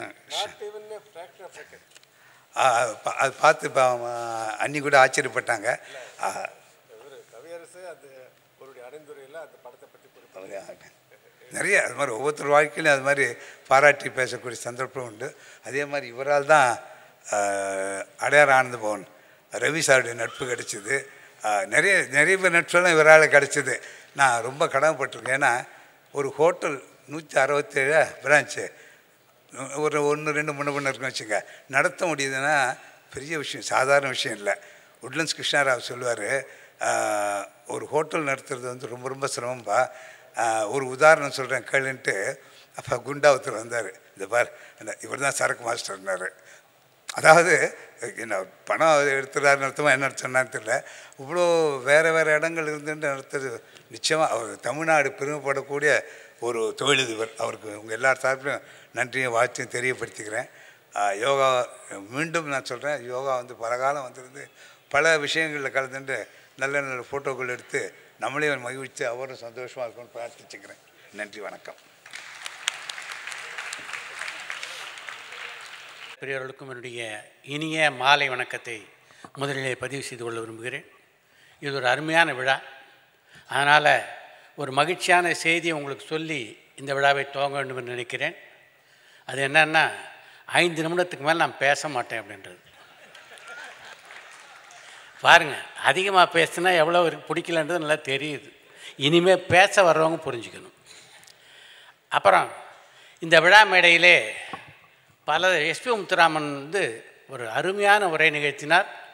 இந்த விழாவை வந்து இதை விட அழகாக தன்னுடைய வார்த்தைகளால் விவரிக்க முடியாது, அந்த அளவுக்கு பேசினார். ஒரு பேசும்போது அடிக்கடி நடுவில் சொன்னதை பார்த்துருப்பீங்க, கைத்தட்டுங்க கைத்தட்டுங்க. ஏன் அப்படி கேட்டார் அப்படின்னு நீங்கள் புரிஞ்சுக்கணும். இந்த விழாவுடைய நாயகன் ஒரு பக்கம் யோகாவாக இருந்தாலும் மூத்த நாயகன் பார்த்திங்கன்னா எங்களுடைய குருநாதரான பாரதி ராஜா. அவருடைய படங்கள்லாம் நீங்கள் பார்த்துருப்பீங்க. அவருடைய படங்கள்லாம் இளையராஜா இசை இல்லாமல் பார்த்திங்கன்னா எப்படி இருக்கும்? அது மாதிரி தான் கைத்தட்டல் இல்லாமல் இருக்கின்ற ஒரு மேடை. இங்கே வந்து மேடை வந்து பாரதி ராஜான்னா இசை ஞானி இளையராஜா நீங்கள் தான். உங்கள் கைத்தட்டல் தான் இதை ரசனையான ஒரு ரசமிக்க ஒரு விழாவாக ஆக்குகிறது. இந்த நட்பை பற்றி இங்கே பேசினாங்க. ஒரு பக்கம் செட்டியார், இன்னொரு பக்கம் யோகா, இன்னொரு பக்கம் எங்களுடைய குருநாதரான பாரதி ராஜா. இவங்க 3 பேரை இணைத்தது எதுன்னா பல நல்ல பண்புகள் தான். யோகா வந்து ஒரு மிகச்சிறந்த ஃபோட்டோகிராஃபர் அப்படின்றது எல்லோரும் அறிந்த விஷயம். ஆனால் அவர் மட்டும்தான் சிறந்த ஃபோட்டோகிராஃபராக இந்த உலகத்தில் அவரோட சிறந்த ஃபோட்டோகிராஃபர்லாம் இல்லையா என்றால் பல ஃபோட்டோகிராஃபர் இருக்காங்க. ஆனால் அதையெல்லாம் தாண்டி யோகா மேலே இத்தனை பேர் அன்பு செலுத்துகிறாருன்னா அதுக்கு முக்கியமான காரணம் யோகா ஒரு நல்ல ஃபோட்டோகிராஃபராக மட்டும் இல்லை, நல்ல மனிதராக இருக்கிறார் என்பது தான் அதில் ரொம்ப முக்கியமான விஷயம். நல்ல மனுஷனோட நல்ல மனுஷன் சேரதானே சேருவாங்க, எப்படி சேராமல் இருப்பாங்க? அதனால தான் நல்லி குப்புசாமி செட்டியாருடைய நட்பு, பாரதி ராஜாவுடைய நட்பெல்லாம் யோகா கிடச்சிருக்கு. இந்த அரங்கத்தில் வந்து நீங்கள் பக்கத்தில் உட்காந்துருக்கனால யார் யார் இருக்கான்னு உங்களுக்கெல்லாம் தெரிய வாய்ப்பில்லை. இங்கேருந்து பார்க்கும்போது என்னால் பார்க்க முடியுது. இந்த அரங்கத்தில் அத்தனை பெரிய மனிதர்கள் இருக்காங்க. அதாவது சென்னை மாநகருடைய விஐபிக்கள் பல பேர் இருக்கிறத நான் பார்க்குறேன். பேர் சொன்னால் சொல்லிக்கிட்டே போகலாம். முதல் வரிசையிலேருந்து சொல்லலாம். அடையார் ஆனந்தபவன் இருக்கார், அந்த பக்கம் பின்னாடி வணங்காமல் இருக்கார், அவர் பக்கத்தில் ஜோமுல்லூர் இருக்கார். ஜோமுல்லூர்ட்டு யோகான்னு ஒரு வார்த்தை சொன்னால் போதும் காலையில் ஆரம்பித்து சாயங்காலம் வரைக்கும் 24 மணி நேரம் பேசக்கூடியவர். அது தவிர பல தொழிலதிபர்கள், பல கலைஞர்கள், இப்படி எல்லா தரப்பினரும் இந்த மேடையில் இருக்கிறத நான் பார்க்குறேன். இத்தனை பேரை ஈர்த்திருக்கிறார் யோகான்னா அது தன்னுடைய புகைப்படத்திறனால் மட்டும் நான் நினைக்கிறீங்க. அவருடைய நல்ல பல பண்புகள் தான் அது ஈர்த்திருக்கு. யோகாவை எனக்கு நீண்ட நாட்களாக தெரியும். மனுஷன் ஒரு ஆளை பற்றி கூட தப்பாக ஒரு வார்த்தை பேச மாட்டார். அது மாதிரிலாம் இருக்கிறது ரொம்ப கஷ்டம். நான் ரொம்ப நாளாக நினச்சிட்ருக்கேன், நல்லதாக மனுஷனாக இருக்கவன் ஒரு நல்ல புகழோடு வாழ்க்கை நடத்த முடியாதுன்னு அதை முறியடித்தவர் யோகா அப்படின்னு சொல்லுவேன். நல்ல மனுஷனாக இருந்தால் கூட நல்லா வாழலாம் அப்படின்றதுக்கு ஒரு ஆள் உதாரணமாக இருக்கார் அப்படின்னு சொல்லுவேன் நான் யோகாவை. இந்த புத்தகத்தை படித்து பார்த்தபோது எல்லாரும் பாராட்டினீங்க. இதை வந்து ஒரு வருஷம் முன்னாடியே படித்து பார்க்கக்கூடிய வாய்ப்பு எனக்கு கிடைச்சிது. ஏன்னா அப்போயே என்கிட்ட இந்த புத்தகத்தை கொடுத்தாரு. அந்த புத்தகத்தை பதிப்பிக்கிறதுக்கு முன்னாடியே ரொம்ப அழகான புத்தகம், ரொம்ப நல்லா எழுதியிருக்காரு. ஆனால் எனக்குள்ளே என்னென்னா யோகா 25 வருஷ பழக்கத்தில் இப்படி ஒரு புத்தகத்தை எழுதியிருக்கார். பாரதி ராஜோட எனக்கு பழக்கம் 55 வருஷம். நான் ஒரு புத்தகத்தை கொண்டாடாமல் விட்டுட்டோமே என்ற ஏக்கம் தான் எனக்கு இந்த புத்தகத்தை பார்த்தபோது ஏற்பட்டது. இந்த விழா மேடையில் சொல்கிறேன், நிச்சயமாக அடுத்த ஆண்டுக்குள் பாரதி ராஜாவை பற்றி ஒரு உன்னதமான புத்தகத்தை வந்து நிச்சயமாக நான் தயாரித்து தருவேன். ஏன்னா பாரதி ராஜாவுடைய சரித்திரம் இருக்க, அது பதிவு செய்யப்பட வேண்டிய சரித்திரம். பாரதி ராஜா மாதிரி ஒரு சாதனையாளர்னா உலகத்திலேயே பார்க்க முடியாதுறது தான் உண்மை. அதுக்கு வந்து என்னுடைய திரைப்படமே சாட்சி. பல மேடைகளில் அந்த சம்பவத்தை நான் சொல்லியிருக்கனால விளக்கமாக சொல்ல விரும்பலையே. அது தவிர நான் முதல்லையே வேறு சுருக்கமாக என்னுடைய உரையை முடிக்கிறேன்னு உங்களுக்கு சொல்லியிருக்கேன். ஒரு திரைப்படத்தினுடைய படப்பிடிப்புக்கு கதாநாயகன் இல்லாமல் போன சம்பவம் இருக்குது பாருங்கள், அது உலக சினிமா வரலாற்றிலே கிடையாது. 40 நாள் ஷூட்டிங் பிளான் பண்ணி இங்கேருந்து 80 பேர் போகிறோம் நாங்கள் போடி நாயக்கனூருக்கு. ஹீரோயின் இருக்காங்க, துணை பாத்திரம் இருக்காங்க, சமையல்கார் இருக்கார், லைட்மேன் இருக்கார், கதாநாயகன் இல்லை. கதாநாயகனை மதுரையில் போய் தேடிக்கலான்னு கிளம்புறாரு இங்கேருந்து பாரதிராஜா. நானும் போகிறேன் கூட தயாரிப்பாளராங்க. அதுதான் என்னுடைய முதல் படம். அந்த சம்பவத்தை கேட்டால் ஆச்சரியப்பட்டு போவீங்க. காலேஜில் போய் தேடுறோம், அந்த படத்துக்கான கதாநாயகன் கிடைக்கல. எனக்கு வந்து என்னென்னா டைரக்டர் சொல்கிறேன், மதுரை மீனாட்சி அம்மன் கோயில் போய் சாமி கும்பிட்டு வருவோம். மதுரை மீனாட்சி அம்மன் அது வழிகாட்டுறாங்களான்னு பார்க்கலான்ட்டு சாமி கும்பிட்டு வந்தோம். காரில் ஏறணும் சாப்பிட்றதுக்கு போகிறதுக்காக. இந்த கார் கண்ணாடி வெளில ஒரு பையன் தவிக்கிறான் டைரக்டரை பார்க்குறதுக்கு. கையை ஆட்டுறான்.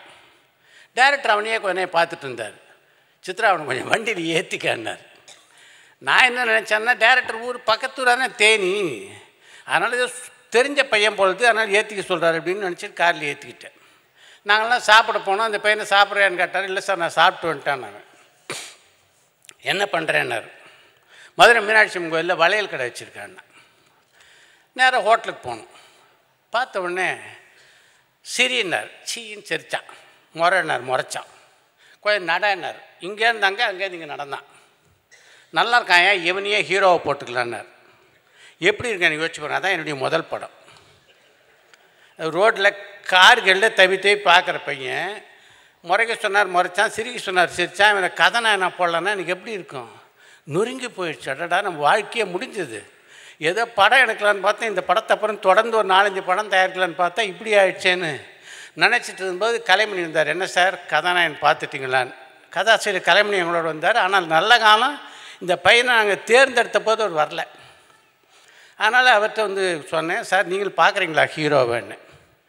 பார்க்குறேன்னார். டைரக்டர் சொன்னேன், சார் கலைமணி கூப்பிட்டு போய் அந்த பையனை காட்டிட்டு வந்துடுறேன். காட்டுவானார். நேராக கூட்டிட்டு இந்த வளையல் கடைக்கு போனேன். இந்த பையனை பார்த்து இவன் தான் ஹீரோன்னு. நாங்கள் 2 பேரும் காரில் ஏறணும். எப்படி சார் இருக்கான் பையன்னு கேட்டேன் கலைமணிகிட்ட. என்ன சார் ஆச்சு டைரக்டருக்குன்னு கேட்டார். அப்பா, என் வயிற்றில் பாலை வார்த்தை ஒன்றை மாதிரி ஆள் தான் தேடிட்டு இருந்தேன். தயவு செய்து இது எப்படியாவது கொண்டு போய் டைரக்டர் சொல்லி. என்னால் சொல்ல முடியாது. ஏன்னா நான் வந்து வேறு படமாக இருந்தால் நிச்சயமாக டைரக்டர்கிட்ட வந்து என்ன ஒரு விஷயன்னா, அவரை பற்றி அவருடைய கதையாகட்டும், இவருடைய முடிவுகளாகட்டும், எல்லாத்த பற்றி விமர்சிக்கக்கூடிய எல்லா ஒரு சுதந்திரத்தையும் எனக்கு தந்திருந்தவர் பாரதிராஜா. எதை பற்றி வேணால் அவர்கிட்ட நான் வந்து விமர்சிக்கலாம், கோச்சிக்க மாட்டார். ஆனால் என்னுடைய படம், ஆனால் நான் இதை விமர்சிக்க முடியல. இவர் கிடச்சாருன்னு நேராக கூப்பிட்டு போனேன். நாங்கள் 2 பேரும் டைரக்டர் ரூமுக்குள்ளே போனோம். டைரக்டர் கலைமணியை பார்த்த உடனே, என்ன கலைமணி எப்படி இருக்கான் நம்ம ஹீரோன்னார். சூப்பர் சார்னார். எப்படி 2வது அதிர்ச்சி எனக்கு. முடிஞ்ச உடனே கலைமணியை கூப்பிட்டு வந்தேன். என் வாழ்நாளில் கலைமணி நான் அப்படி திட்டினதே கிடையாது. மனுஷனாயா நீ? உனக்கு என்ன பாவம் பண்ண? நான் இந்த படத்துக்கு உன்னை வசனகர்த்தாவை புக் பண்ணி அட்வான்ஸ்லாம் நல்ல சம்பளம் தானே கொடுத்துருக்கேன் உனக்கு, இப்படி ஒரு துரோகம் பண்ணிட்டியேன்னு. அவர் என்னை பார்த்து ஒரு கேள்வி கேட்டார். டைரக்டர் நான் உள்ளே வந்து நீங்கள் என்ன கேட்டான்னு கவனிச்சிங்களா நீங்கன்னார். என்ன கேட்டார்? இந்த பையனை பார்த்தீங்களா எப்படி இருக்கான்னு கேட்டிருந்தாருன்னா, இல்லை சார் பையன் கொஞ்சம் யோசிப்போன்னு சொல்லியிருப்பேன். எப்படி இருக்கான் என் ஹீரோன்னு கேட்டார். நான் வந்து பையன் சரியில்லைன்னு சொன்னால் டிக்கெட்டு எனக்கு. நான் போனேன் சென்னைக்கு, நீங்கள்லாம் ஷூட்டிங் போவீங்க, நான் என்ன மடைய நான்னார். இப்படி வந்து செலக்ட் ஆன பையன்தான் பாண்டியன். கனவிலும் சினிமாவை பற்றி நினைத்து பார்க்காதவன கதாநாயகனார் பாரதிராஜா. மறுநாள் காலத்தால் எஸ்பி பாலசுப்ரமணியத்துடைய பாட்டு பொட்டு வச்ச மல்லிகை மூட்டுன்னு பாட்டு பாடுறான்.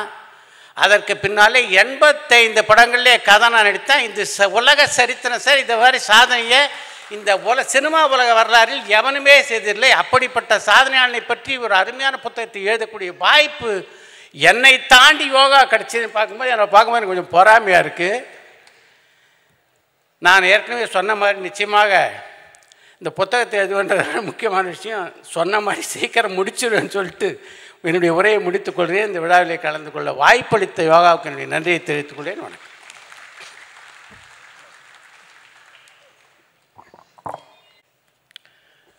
உங்கள் எல்லாருடைய பொறுமையை சோதிக்கக்கூடாதுன்னு லீடு கொடுத்து சித்திரா லட்சுமணன் பேசுனது எனக்காகத்தான் நினைக்கிறேன். ஸோ அதனால் கண்டிப்பாக பொறுமையை சோதிக்க மாட்டேன். ஆனால் படித்தது ஒன்று ஞாபகம் வரும். என்னென்னா, அதிகம் பேசாதவனை உலகம் விரும்பும், அளவோடு பேசுபவனை உலகம் பாராட்டும், எதுவுமே பேசாதவனா ஞானின்னு கையெடுத்து கும்பிடும் அப்படின்னு. எனக்கு ஞானி ஆகணும்னு முடியவே முடியாது, கஷ்டம். ஏன்னா எங்கே போனாலும் பேசித்தானே தீரணும்.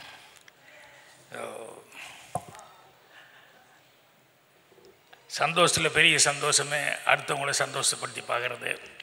அப்படி தினம் தினம் ஒரு 50 பேர் 100 பேரையாவது சந்தோஷப்படுத்திட்டு இருக்கிற விழா தலைமை வகிக்கும் மரியாதைக்குரிய பெரியவர் நல்லி ஐயா அவர்களுக்கு என்னுடைய பணிவான வணக்கத்தை முதல்ல தெரிவிச்சுக்கிறேன். அதே மாதிரி எங்களுக்கெல்லாம் ரொம்ப மூத்தவர், ரொம்ப மரியாதைக்குரியவர் எஸ்பி முத்துராமன் சார் உள்பட இங்கே பாராட்ட வந்த எல்லாருக்குமே என்னுடைய பணிவான வணக்கம். அதை விட உங்கள் எல்லாத்துக்கும் என்னுடைய பணிவான வணக்கத்தையும் நன்றியும் தெரிவிச்சுக்க. ஏன்னா புத்தக வெளியீட்டு விழாவுக்கு இவ்வளோ பொறுமையாக உட்காந்துருக்கிறதுங்கிறது பெரிய விஷயம். ஸோ ஒருத்த படிப்புக்கு வசதி இல்லாமல் அவன் ஏதோ ஒரு இசை நிகழ்ச்சி நடத்தி அதில் ஏதாவது கொஞ்சம் காசு வந்ததுன்னா அதை வச்சு அந்த ஃபீஸை கட்டிடலான்னு சொல்லி ஒரு பெரிய இசை மேதையை போய் அணுகி அப்புறம் அவர் ஒத்துக்கிட்டு வந்துட்டார். ஆனால் இவன் நினச்ச மாதிரி காசு புரட்ட முடியல, வசூல் ஆகலை. அதுக்கப்புறம் அவர்கிட்ட ரொம்ப வேறு வழியே இல்லை, பணம் இவ்வளோ தான் இருக்குது, மீதிக்கு செக்கு போட்டு கொடுக்குறேன், எப்படியாவது ஒரு 3 மாதம் 6 மாதத்தில் நான் கொடுத்துட்றேன் அப்படின்னு சொல்லி அந்த இசை நிகழ்ச்சி முடிஞ்சோடனே கெஞ்சிருக்காங்க. அவர் அந்த செக்கை வாங்கி கிழிச்சு போட்டு இந்த பணத்தையும் திருப்பி கொடுத்து உனக்கு ஃபீஸ் கட்டுறதுக்கு இன்னும் ஏதாவது ஹெல்ப்புக்கு வேணால் அதை வச்சுக்கோ அப்படின்னு சொல்லி அந்த இசைக்கலைஞர் சொல்லிட்டு போயிட்டார். அதுக்கப்புறம் கொஞ்ச நாள் கழித்து அந்த இசைக்கலைஞன் அந்த நாட்டுக்கே ஒரு அதிபர் மாதிரி வந்துட்டார். அப்போது திடீர்னு அந்த நாட்டுக்கு ஒரு பற்றாக்குறை யுத்தம். அந்த நேரத்தில் அது நாட்டுக்கே ஒரு பெரிய உதவி தேவைப்படுதுங்கும் போது எங்கடா போகிறதுன்னா அமெரிக்காவில் தான் போய் உதவி கேட்கணும் அப்படின்னு சொல்லும்போது அமெரிக்காவுக்கு போய் உதவி கேட்டு உடனே அமெரிக்காவிலேருந்து உதவி வந்துருச்சு. அதுக்கப்புறம் இவர் நன்றி சொல்கிறதுக்காக போகும்போது அந்த அமெரிக்காவிலேருந்து உதவி பண்ணவர் சொன்னார், இல்லை நாங்கள் தான் உங்களுக்கு நன்றி சொல்லணும், ஏன்னா நீங்கள் ரொம்ப காலத்துக்கு முன்னாலேயே நன்றி எனக்கு செய்கிற அளவு பண்ணிட்டீங்க. என்னென்ன இல்லை அந்த பணம் வேண்டான்னு சொல்லி அதை படிக்கிறதுக்கே வச்சுக்கோன்னு சொல்லி சொன்னீங்களே, அந்த ஸ்டூடெண்ட் நான் இன்றைக்கி பெரிய பொசிஷனில் இருக்கிறேன்.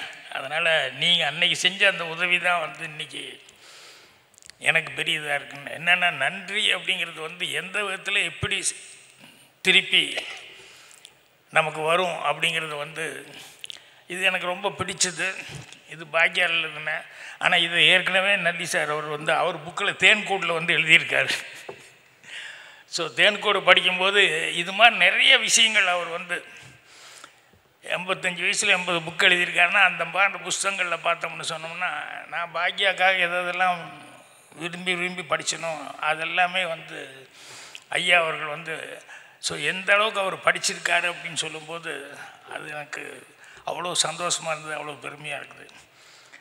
அதே மாதிரி இன்னொன்று எஸ்பி முத்துராமன் சார் எளிமை அப்படிங்கிறத அவர்கிட்ட தான் நான் ரெகுலராக கற்றுக்கிட்டு இருக்கேன். ஏன்னா நம்ம என்ன சாதிச்சிருக்கோம் எத்தனை பண்ணியிருக்கோம் அப்படின்னு சொல்லி எப்போவுமே அதை மைண்டில் ஏற்றிக்கிட்டதே கிடையாது.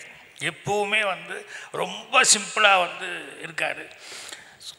ஸோ இவ்வளவு சாதனைகளையும் செஞ்சுட்டு இவ்வளோ சிம்பிளாக இருக்கார் அப்படின்னு சொல்லும்போது அது எனக்கு ஒரு பெரிய அதை அவரை பார்க்கும்போதெல்லாம் அவ்வளோ மரியாதையாக இருக்கும். அவர் சொன்னாங்க விசுவாசத்துக்கு அவர் பேர் போனவர் நல்லா பேசினாங்க. என்னை பொறுத்த வரைக்கும் விசுவாசம் அதெல்லாம் தாண்டி ஒரு மனிதன் இவ்வளவு சாதனைக்கு நடுவில் இவ்வளோ எளிமையாக இருக்கிறதுங்கிறது பெரிய சமாச்சாரம். அதனால் அவரை பார்க்கும்போதெல்லாம் எனக்கு அவ்வளோ சந்தோஷமாக இருக்கும். அதே மாதிரி முதல்ல வந்து பேசுங்கன்னு சொன்னாங்க. நான் முதல்ல பேசுகிறது கடைசி வரைக்கும் இருந்து பேசுகிறது தான் நல்லாயிருக்கும் அப்படின்னு சொல்லி, என்னென்னா நிறையா வந்து எங்கள் டைரக்டரோடு இருந்தவங்க. ஸோ இன்றைக்கி எனக்கு ரொம்ப யோகாவுக்கு ஒரு தனியாக ஸ்பெஷலாக ஒரு நன்றி சொல்லுது. என்னென்னா எங்கள் டைரக்டர் குடும்பத்தை சேர்ந்தவங்க எல்லாத்தையும் ஒரு சேர பார்க்குறதுக்கான எனக்கு ஒரு வாய்ப்பு கிடைச்சது. ஸோ அதை பார்க்கும்போது ரொம்ப சந்தோஷமாக இருந்தது. ஸோ அதுக்கு யோகா அவர் வந்து சொல்லும்போது எனக்கு நீங்கள் வந்தது ரொம்ப நிகழ்ச்சியாக இருக்குது அப்படின்னாரு. நான் சொன்னேன், எங்கள் டைரக்டரை பற்றி இப்படி ஒரு புக்கு எழுதி அதை வந்து முதல் பிரதி நான் வாங்கிக்கிறது அதுதான் எனக்கு உண்மையான நிகழ்ச்சி. அதனால் நான் தான் உங்களுக்கு நன்றி சொல்லணும் அப்படின்னு சொல்லிட்டு இருந்தேன். நான் எங்கள் டைரக்டரை பற்றி நான் 2.5 வருஷம்தான், அதுக்கப்புறம் நான் தனியாக வந்து படம் பண்ண ஆரம்பிச்சிட்டேன். ஆனால் 25 வருஷம் நட்பு அப்படின்னு சொல்லிட்டு அவர் எழுதிக்கிறது ஒன்றும் பார்க்கும்போது எங்கள் டைரக்டரை பற்றி எனக்கு என்னென்னா, நான் இன்றைக்கி ஃபஸ்ட்டு அவர் சொன்னார், முத்துராமன் சார், ஒரு பேப்பர் பேனா அதெல்லாம் ஒன்றுமே இல்லாமல் முந்தானை முடித்து கதை சொன்னேன் அப்படின்னு சொல்லிட்டு. எங்கள் டைரக்டராக முதல் படம் அப்போ தான் 16 வயதில் வந்து சேர்ந்துருக்கேன். வந்து சேர்ந்தால் அவர் தான் எல்லாத்துக்குமே கதை சொல்லுவார். யார் வந்தாலும், டிஸ்ட்ரிபியூட்டர் வந்தாலும் சரி, ஃபைனான்சியர் வந்தாலும் சரி, ராஜ்கண்ணு சார் அவர் தான் கதை சொல்லுவாங்க. அவர் தான் சொல்லுவார். அவரும் எந்த பேப்பரும் பேனாமல் இல்லாமல் கதையை நல்லா மைண்டில் வச்சுருக்கிறதுனால பிரமாதமாக வந்து அது கதையை சொல்லுவார். நான் ஃபஸ்ட்டு போய் சேர்ந்துருக்கிறேன். நான் கேட்டுக்கிட்டே இருப்பேன். அப்புறம் ரொம்ப நாள் அப்படியே போயிட்டு இருந்து ஒரு கதை சொல்லிட்டு இருக்கும்போது அப்புறம் ஒரு நாள் வந்து, இணையா கதை டெய்லி படிச்சுட்டு இருக்கிற டைலாக்கெல்லாம் வந்து காப்பி எடுத்துகிட்ருக்க, உனக்கு எதாவது தோணுச்சா, எதாவது தோணுன்னா சொல்லு, ஓப்பனாக சொல்லலாம், அதை பற்றி தப்பு இல்லை அப்படின்னாரு. முதல் தடவை அப்போ தான் வந்து ஃபஸ்ட்டு சேர்ந்துருக்கேன்.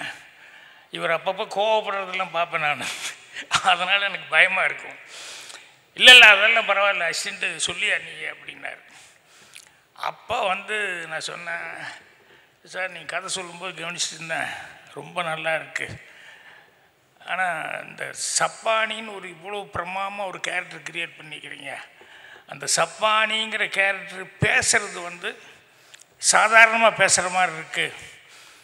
அது மாடுலேஷன் கொஞ்சம் மாற்றி இருந்தால் நல்லாயிருக்கும். அந்த சப்பானிங்கிறவன் சப்பானி மாதிரி வேறு மாதிரி பேச நல்லாயிருக்கு, சாதாரணமாக பேச நல்லா இருக்காது. என்ன சொல்கிறேன் எனக்கு புரியலையே அப்படின்னா, இல்லை கிராமத்துக்கார சப்பானி விவரம் இல்லாதவன், அவன் எல்லோரும் மாதிரி பேசாமல் அவன் வேறு மாதிரி பேசினா நல்லாயிருக்கும் அப்படின்னு. எப்படி சொல்கிற அப்படின்னாரு. அப்புறம் நான் வந்து மயில் அப்படின்னு சொல்லிட்டு இந்த மயிலுன்னு சாதாரணமாக சொல்கிறத வந்து வேறு மாடுலேஷனில் சொல்லி நான் அந்த சப்பானி மாதிரி பேசினேன். இன்னொரு தடவை சொல்லி அப்படின்னாரு. அப்புறம் ஒரு டைலாக் பேச சொன்னார். அப்புறம் அப்படியே சொல்லி அப்படின்னாரு. அப்புறம் ஒவ்வொரு சீனாக சொல்ல ஆரம்பித்தேன். எங்கள் டைரக்டர் அப்போ தான் ஃபுல் கதையை சொல்லி கேட்டு, அதுக்கப்புறம் யாரோ ஜிடின்னு ஒரு பெரிய ஃபைனான்சியர், அவர் தான் ஃபுல் பணம் கொடுக்குறாரு ராஜ்கண்ணு சாருக்கு. அவர் வந்து கதை கேட்கணும்னு சொல்லி வந்தப்போ, ராஜன் நீங்கள் வாயா அப்படின்னு சொல்லி என்னை கூப்பிட்டு நீ கதை சொல்லி அப்படின்னாரு. ராஜ்கண்ணு ஆடி போயிட்டார். இப்போ கொஞ்சம் முன்னால் சித்ராஜ்னு சொன்னாங்க, இதுதான் ஹீரோன்னு ஆடி போவாங்களே, அந்த மாதிரி அவருக்கு அதுதான் ஃபஸ்ட்டு படம். எங்கள் டைரக்டர் பிரமாதமாக கதை சொல்லுவார். இந்த பையன் இப்போ தான் சேர்ந்துக்கா பாரதி, இன்னும் விளையாடுறியா, அவன் இப்போ தானே வந்திருக்கான், அவன் எங்கேயா கோயம்புத்தூர்லேருந்து நேராக வந்து சேர்ந்துருக்கான், அவனை வச்சுட்டு நீ என்ன விளையாடுறியான்னு. இல்லை நீங்களும் கேளுங்க, அவன் சொல்லுவான், எனக்கு தெரியும், ரொம்ப நல்லா சொல்லுவான் அப்படின்னு சொல்லி என்னை வந்து உரிமை கொடுத்து என்னை வந்து தைரியமாக சொல்லியா அப்படின்னு சொல்லி, நானே கொஞ்சம் நர்வஸ் ஆகிட்டேன். ஆனால் தைரியமாக சொல்லியான்னா அப்புறம் அந்த ஃபைனான்சியருக்கு வந்து நான் கதை சொன்னேன். அதை கேட்டு ராஜ்கண்ணு சார் ஆச்சரியப்பட்டார். எங்கள் டைரக்டர் அப்படியே பார்த்தார் ராஜ்கண்ணுக்கிட்ட. இல்லையா உண்மையிலே இந்த பையன் நல்லா சொல்கிறாயா அப்படின்னாரு. அந்த மாதிரி என்னை வந்து முதல் அங்கீகாரம் கொடுத்து இவனால் முடியும், இவன் கரெக்டாக செய்வான்னு சொல்லி ஃபஸ்ட்டு சேர்ந்தோன்னையுமே கரெக்டாக என்னை ஐடென்டிஃபை பண்ணி எனக்கு உரிமை கொடுத்தவர் தான் எங்கள் டைரக்டர். ஏன்டா நான் வந்து டைரக்டர் பேர் எங்கேயுமே சொல்கிறது இல்லைன்னா எனக்கு வரல. ஏன்னா அப்படி வந்து எனக்கு வந்து ஒரு பெத்த புள்ள பையன் மாதிரி வந்து என்னை வந்து அவ்வளோ தூரம் வந்து என்கரேஜ் பண்ணி பண்ணார். அதுக்கப்புறம் பார்த்தோம்னா ஃபஸ்ட்டு டே ஷூட்டிங்கு நான் இதெல்லாம் எப்பவுமே பெருசாக வெளியே சொல்லிக்கல. இன்றைக்கி இவங்கெல்லாம் பேச ஆரம்பிச்சு இன்னுமே எனக்கு எண்ணெயாக வந்தது. கமல் சார் வந்தார். கமல் சார் வந்து நடிக்கிறாரு, பேப்பர் கொடுத்தாச்சு, டைலாக் பேசுகிறாரு. அவர் என்ன நல்லா அவர் முன்னாலேயே நடிச்சிட்டார் இல்லையா, 2-3 படம் சிறந்த நடிகன் அப்படின்னு எல்லாம் பேர் வாங்கிட்டார். அந்த டைலாக் பேப்பர் கொடுத்தோடனே அவர் வாங்கிட்டார். ஸ்ரீதேவியும் அவங்களுக்கும் ரிஹர்சலு. அவர் டேக் போகலாம் அப்படின்னாரு. அப்புறம் டேக் போனாங்க. போனோன்னையுமே எங்கள் டைரக்டர் முதல்ல எப்படி கதை சொல்லிட்டு இருந்தார் அதே மாதிரி கமல் சார் வந்து மயில் அப்படின்னு சாதாரணமாக தான் சொன்னார். எல்லோரும் பேசுகிற மாதிரி நார்மலாக இருந்தார். டேக் முடிஞ்சுன்னே டைரக்டர் கட் அப்படின்னாரு. கமல் சார் ஓகே அப்படின்னு சொல்லி கேட்குறாரு. டைரக்டர் அப்படியே என்ன பார்க்குறாரு, நான் அப்படியே தலையை குனிஞ்சிட்ருக்கிறேன். ஏன்னா அந்த மாடுலேஷன் வந்து சப்பானி மாதிரி பேசினா தான் நல்லாயிருக்கும் அப்படின்னு எங்கள் டைரக்டர் ஃபீல் பண்ணதுனால 1 மோர் போகலாம் அப்படின்னாரு. அப்புறம் கமல் சார் மறுபடியும் ஒரு 1 மோர் நடித்தார். டைரக்டர் மறுபடியும் கட் அப்படின்ட்டு இப்படி யோசித்தார். இல்லை கமல் இன்னொரு 1 மோர் போகலாம் அப்படின்னாரு. இப்போ என்னை பார்க்குறதையும் அது பார்த்துக்கிட்டே இருக்கார் கமல். ஏன்னா இந்த பையனை திரும்பி பார்த்துட்ருக்காரு. அப்புறம் சொன்னார், என்னங்க பாரதி இன்னொரு டேக்ஸ் அவருக்கு கிளியர் பண்ணிட்டார். ஸ்ரீதேவி நீ எதாவது டைலாக் விட்டியா அப்படின்னாரு. நான் கரெக்டாக பேசிட்டேன் அப்படின்னாரு. அப்புறம் நிவாஸ் உனக்கு எதாவது கேமராவில் எதாவது மிஸ்டேக் வந்துருச்சா, லைட்டு கேட்டு அப்படின்னா இல்லைன்னு. இப்போ எங்கள் டைரக்டர்கிட்ட வந்து இன்னொரு தடவை செய்ய சொன்னாலும் நான் இதே தான் செய்ய போகிறேன். என்ன இது மிஸ்டேக்கு என்ன, நீங்கள் என்ன எதிர்பார்க்குறீங்கன்னு தெரிஞ்சால் தான் நான் வந்து இன்னொரு டேக்கு போய் கரெக்டாக செய்ய முடியும் அப்படின்னா. இல்லை அவன் தப்பாக நினைக்காதீங்க, என் அசிஸ்டண்ட்டு அவன் இந்த சப்பானின்னு சொன்னோடனே அவன் ஒரு மாடுலேஷனில் வந்து பேசினான். அது எனக்கு ரொம்ப பிடிச்சிருந்தது. அதனால தான் அதே மாதிரி இருந்தால் நல்லா இருக்கும்னு நான் ஃபீல் பண்ணுறேன். அவர் என்னை பார்த்தாரு. ஒரு 5 நிமிஷம் டைம் கொடுங்க வாங்க அப்படின்னு சொல்லிட்டு என்ன அந்த வீடு பேக்யார்டில் எடுத்துருந்து வீட்டுக்குள்ளே கூப்பிட்றாரு. நான் நடுங்கிறேன். எனக்கு அவங்கள வந்து அவர் வந்து சினிமாவில் வந்து ஏற்கனவே ஹீரோவை நான் பார்த்து போயா தைரியமாக போய் சொல்லியா அப்படின்னு. அப்புறம் நான் போய் அப்புறம் தைரியத்தை வர வச்சுட்டு அப்புறம் அந்த சீன் எப்படி சப்பானி பேசுவோன்னா அந்த மாதிரி பேசணுன்னே இன்னொரு சீன் பேசுங்க அப்படின்னாரு. அப்புறம் இன்னொரு சீன் பேசுங்கன்னாரு. ஒரு 3 சீன் அப்படியே டைலாக் பேசி காமிச்சேன். உங்கள் டைரக்டர் போய் டேக்குன்னு சொல்லிடுங்க அப்படின்னாரு. நான் நேராக வந்து சார் டேக் போகலாம் யோ இரியா அந்த ஆள் வந்து ரிஹர்சலே பார்க்கல அதுக்குள்ளே டேக் போகலாம். இல்லை சார் அவர் பிரமாமா செய்வார் எனக்கு நம்பிக்கை இருக்குது சார். என்னையா சொல்கிறேன்னு. இல்லை சார் டேக் போகலாம் சார்ன்னு. வந்தோடனே கமல் சார் ஆக்ஷன் ஒன்னே அப்படியே டிட்டோவாக படத்தில் எப்படி இருக்கோ அது மாதிரி பிரமாதமாக பேசினா எங்கள் டைரக்டர் அப்படியே அசந்து போய் கை தட்டிட்டார். அப்போது கமல் வந்து இல்லை பாரதி என்கிட்ட பேப்பர் கொடுத்தீங்க, ஆனால் ஒரு ரைட்டர் ஒரு கேரக்டர் எப்படி கிரியேட் பண்ணியிருக்கா அல்லது ஒரு கேரக்டர் என்னவா அவன் மனசுக்குள்ளே நினச்சிருக்கா அப்படிங்கிறது வந்து எனக்கு கரெக்டாக புரியல. இப்போ உங்கள் அசிஸ்டண்ட் சொன்னதுக்கப்புறம் தான் எனக்கு கரெக்டாக உள்வாங்கிக்க முடிஞ்சது. நான் கக்குன்னு பிடிச்சிக்கிட்டேன் அப்படின்னு சொல்லிட்டு அப்படி என்னை பார்த்து ரொம்ப தேங்க்ஸ் அப்படின்னாரு. எனக்கு அவ்வளோ ஒரு சந்தோஷமாக இருந்தது, பெருமையாக இருந்தது. அதுக்கப்புறம் இன்னொரு சீனை எடுத்துகிட்டு இருக்கும்போது அந்த ரஜினி பேசுவார். ஏடா செவ்வானி என்னடா பண்ணுற மயில் என்ன ஆத்த வையன் சந்தைக்கு போகணும் காசு கொடு அப்படின்னு எழுதியிருப்பேன். என்னடா வீட்டில் இருக்காளா இல்லை வெளியே எங்கே போயிட்டாளா, ஆத்தா வையன் சந்தைக்கு போகணும் காசு கொடு. 3வது என்னமோ கேட்கும்போது ஆத்தா வையன் சந்தைக்கு போகணும் காசு கொடு. 3 ஒரே டைலாக் தான். இவர் திருப்பி இதே தான் சொல்லிட்டு இருப்பார். உடனே நான் கொண்டு போய் பேப்பர் கொடுத்துட்டு வந்துட்டேன். அவர் வாங்கி பார்த்தாரு. அப்புறம் என்ன கூப்பிட்டாரு. அது என்ன 3 அவர் பேசுகிறதுக்கு எல்லாத்துக்குமே பதில் வந்து ஒன்லி அந்த ஆத்தா வையன் சந்தைக்கு போகணும் காசு கொடு, ஆத்தா வையன் சந்தை இதே சொல்லிட்டு இருக்கிற மாதிரி இருக்குது. இதில் ஏதோ இருக்குது. இல்லை சார் ஒவ்வொரு தடையும் ஒவ்வொரு மாதிரி. இல்லை அது என்ன கரெக்டாக சொல்லுங்கள், நீங்கள் என்ன ஃபீல் பண்ணீங்களோ சொல்லுங்கள். ஏன்னா நான் நடிப்பேன், அப்புறம் உங்கள் டைரக்டர் என்ன உங்களை திரும்பி பார்ப்பார், அப்புறம் நீங்கள் கடிச்சிட்டு கீழே குமிப்பீங்க. கரெக்டாக சொல்லுங்கள் அது என்னன்னு சொல்லுங்கள்.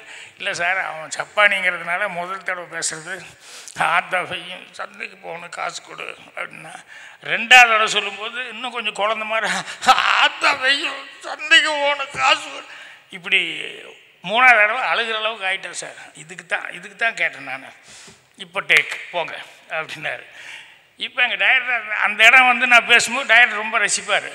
இப்போ திரும்பி பார்த்தாரு, டேக்கணுன்னே கமல் சார் நடிச்சுன்னே அப்படியே அசந்து போய் கை தட்டினார். அப்புறம் என்னையா கரெக்டாக கேட்டார் அவங்ககிட்ட. நான் ஆமாம் சார், கூப்பிட்டு தனியாக கேட்டார் அப்படின்னு. அதான் நடிகைங்கிறது எவ்வளோ பர்ஃபெக்டாக பிடிச்சிருக்காங்க. ஸோ அந்த கமல் அவர்கள் வந்து அந்த படத்தில் நடிக்கிற ஒவ்வொரு இடத்துலையும் அது அந்த ஆத்தா வந்து ஆடு வளர்த்துச்சு, கோழி வளர்த்துச்சு, ஆனால் நாய் வளர்த்துல மயில், அதுக்கு பதிலாக இந்த சப்பானி தானே வளர்த்துச்சு. நான் முன்னால் அப்படியே உட்காந்து பார்த்துட்ருக்குறேன். கரெக்டாக அதுக்கு பதிலாக இந்த சப்பானி தானே வளர்த்துச்சு அப்படிங்கும்போது அந்த 2 கண்ணையும் டக்குன்னு டியர் சொல்றது. எனக்கு அப்படியே உடம்புல எல்லாம் முடியெல்லாம் அப்படியே எந்திரிச்சிருச்சு. ஸோ அந்த அளவுக்கு பர்ஃபார்மன்ஸ் கொடுத்தேன். அதுக்கப்புறமா வந்து 2வதுக்கு அப்புறம் சிவபுரோஜாக்கள் படத்தில் வரும்போது யார் டைலாக்குன்னு கேட்டார். அப்புறம் இந்த வாயராஜன் அப்படின்னு ஒன்று இவரா அப்படின்னு. அப்புறம் கமல் தனியாக கூப்பிட்டு எங்கள் டைரக்டர் பாரதி எழுதி வச்சுக்கோங்க, இந்த ஆள் சினிமாவில் பெருசாக ஏதோ ஒன்று பண்ண போகிறான், எனக்கு நம்பிக்கை இருக்குது, இந்த ஆள் நான் ஆரம்பத்துலேருந்தே கவனிச்சிட்ருக்கேன் அப்படின்னு சொன்னார். அதுக்கப்புறம் டைலாக்ஸ் எல்லாம் படித்து பார்த்துட்டு ரொம்ப நல்லா இருக்குது அப்படின்னா. என்னென்னா எனக்கு ஒரே ஒரு டைரக்டர் தான் வேலை பார்த்தேன். அந்த டைரக்டர் எனக்கு இருக்கிறத வந்து அப்ரிஷியேட் பண்ணி இது நல்லா இருக்கியா அப்படின்னு சொல்லிட்டு எனக்கு அங்கீகாரம் கொடுத்து என்னை தூக்கி உள்ள அப்படின்னு சொன்னோம்னா இன்றைக்கி இந்த இடத்துல நான் இப்படி இருக்க முடியாது. ஸோ அதனால தான் எங்கள் டைரக்டர் பற்றி எப்போ பேசினாலும் எனக்கு வந்து அவர் பேர் சொல்கிறதுக்கு எனக்கு வாயே வராது.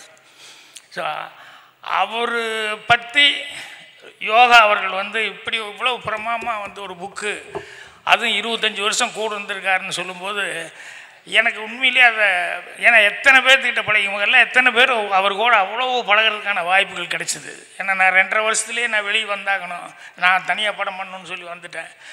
அதுக்கப்புறம் பார்த்தா இவங்கெல்லாம் ஒவ்வொருத்தரை பார்க்கும்போது பொறாமையாக இருக்கும். ஆஹா, எல்லோரும் எத்தனை வருஷமாக அவர்கிட்ட பழகிட்டு இருக்காங்க, எவ்வளோவெல்லாம் இது பண்ணிருக்காங்கனால இந்த யோகா அந்த புக் எழுதிக்கும் போது அந்த 25 வருஷம் அப்படிங்கிறது வந்து அவருடைய அந்த எல்லோரும் பேசுனாங்க இல்லையா நட்பு அதுன்னு சொல்லி. ஸோ அது ஒரு பெரிய கொடுப்பினை. அவங்க சித்ரா சொன்னார் இல்லையா டைரக்டருடைய சாதனை அப்படிங்கிறது அது இனிமேல் ஒருத்தருக்கு வராது. ஏன்னா அது ஒரு படத்தை ஒரு சினிமாவுக்கு வந்து எங்கள் டைரக்டர் ஒரு ஆள் தான். அவர் சொன்னார், பாண்டியனை பார்த்தோன்னே நான் ஷாக் ஆகிட்டேன், என்னை பார்த்து தைரியம் வந்திருக்கணும் சித்ரா உங்களுக்கு, என்னையே டைரக்டாக வந்துட்டேன். இதே மாதிரி தான் இளையராஜா எங்கிட்ட டைரக்டர் போய் யோ எல்லாம் ரெடியா அப்படின்ட்டார். ஏன்னா கதை ரெடி, அதுக்கப்புறம் பாட்டெல்லாம் ரெடி, எல்லாமே ஃபிக்ஸ் பண்ணியாச்சு, ரதி அக்னி கோத்திரி ஃபிக்ஸ் பண்ணியாச்சு, பாட்டு ரெக்கார்டிங் பண்ணியாச்சு. என்னையா இன்னும் ஹீரோ கிடைக்கலான்ட்டு இருக்கான்னா ஒரு 4-5 நாள் ஒரு வாரம் இல்லை ஹீரோ கிடச்சிட்டா யாருன்னு, இந்த அசிஸ்டன்ட் ராஜன் பாரதி கொஞ்சம் யோசனை பண்ணு கொஞ்சம் நல்லா அப்படின்னு சொல்லி இளையராஜா எல்லாம் வந்து உண்மையிலே டிஸ்கரேஜ் பண்ணாங்க. ஆனால் எங்கள் டைரக்டர் வந்து சொன்னார், இல்லையா எனக்கு நம்பிக்கை இருக்குது அப்படின்னு சொல்லிட்டு அப்போ நான் ஹீரோவை நடிக்கிறதுக்கும் வந்து ரொம்ப நம்பிக்கை கொடுத்து, நீ செய்ய ஒரு கண்ணாடி போட்டால் அசல் வாத்தியார் மாதிரியே நீ இருப்பேன், நீ தைரியமாக செய், உன்னால் முடியும் அப்படின்னு சொல்லிட்டு ஒவ்வொன்றிலையும் வந்து எனக்கு வந்து அந்த ஹீரோவை நடிக்கிறதுலேருந்து எல்லாத்துக்குமே எனக்கு வந்து அந்த தைரியம் கொடுத்து என்னை வந்து அப்படி தூக்கி வளர்த்தி விட்டவர் வந்து எங்கள் டைரக்டர். அதனால தான் இது வந்து யோகா அவர்கள் இந்த புக்கை எழுதியிருக்கும்போது பார்க்கும்போது எவ்வளோ விஷயங்கள் அவரை பற்றி எழுதியிருக்காரு. உண்மையிலே எங்கள் டைரக்டர் வந்து அவர் இதாக இருந்தாருன்னு தெரியும், மலேரியல் அந்த கவர்மெண்ட் ஒர்க்கு அவ்வளோதான் எனக்கு தெரியும்.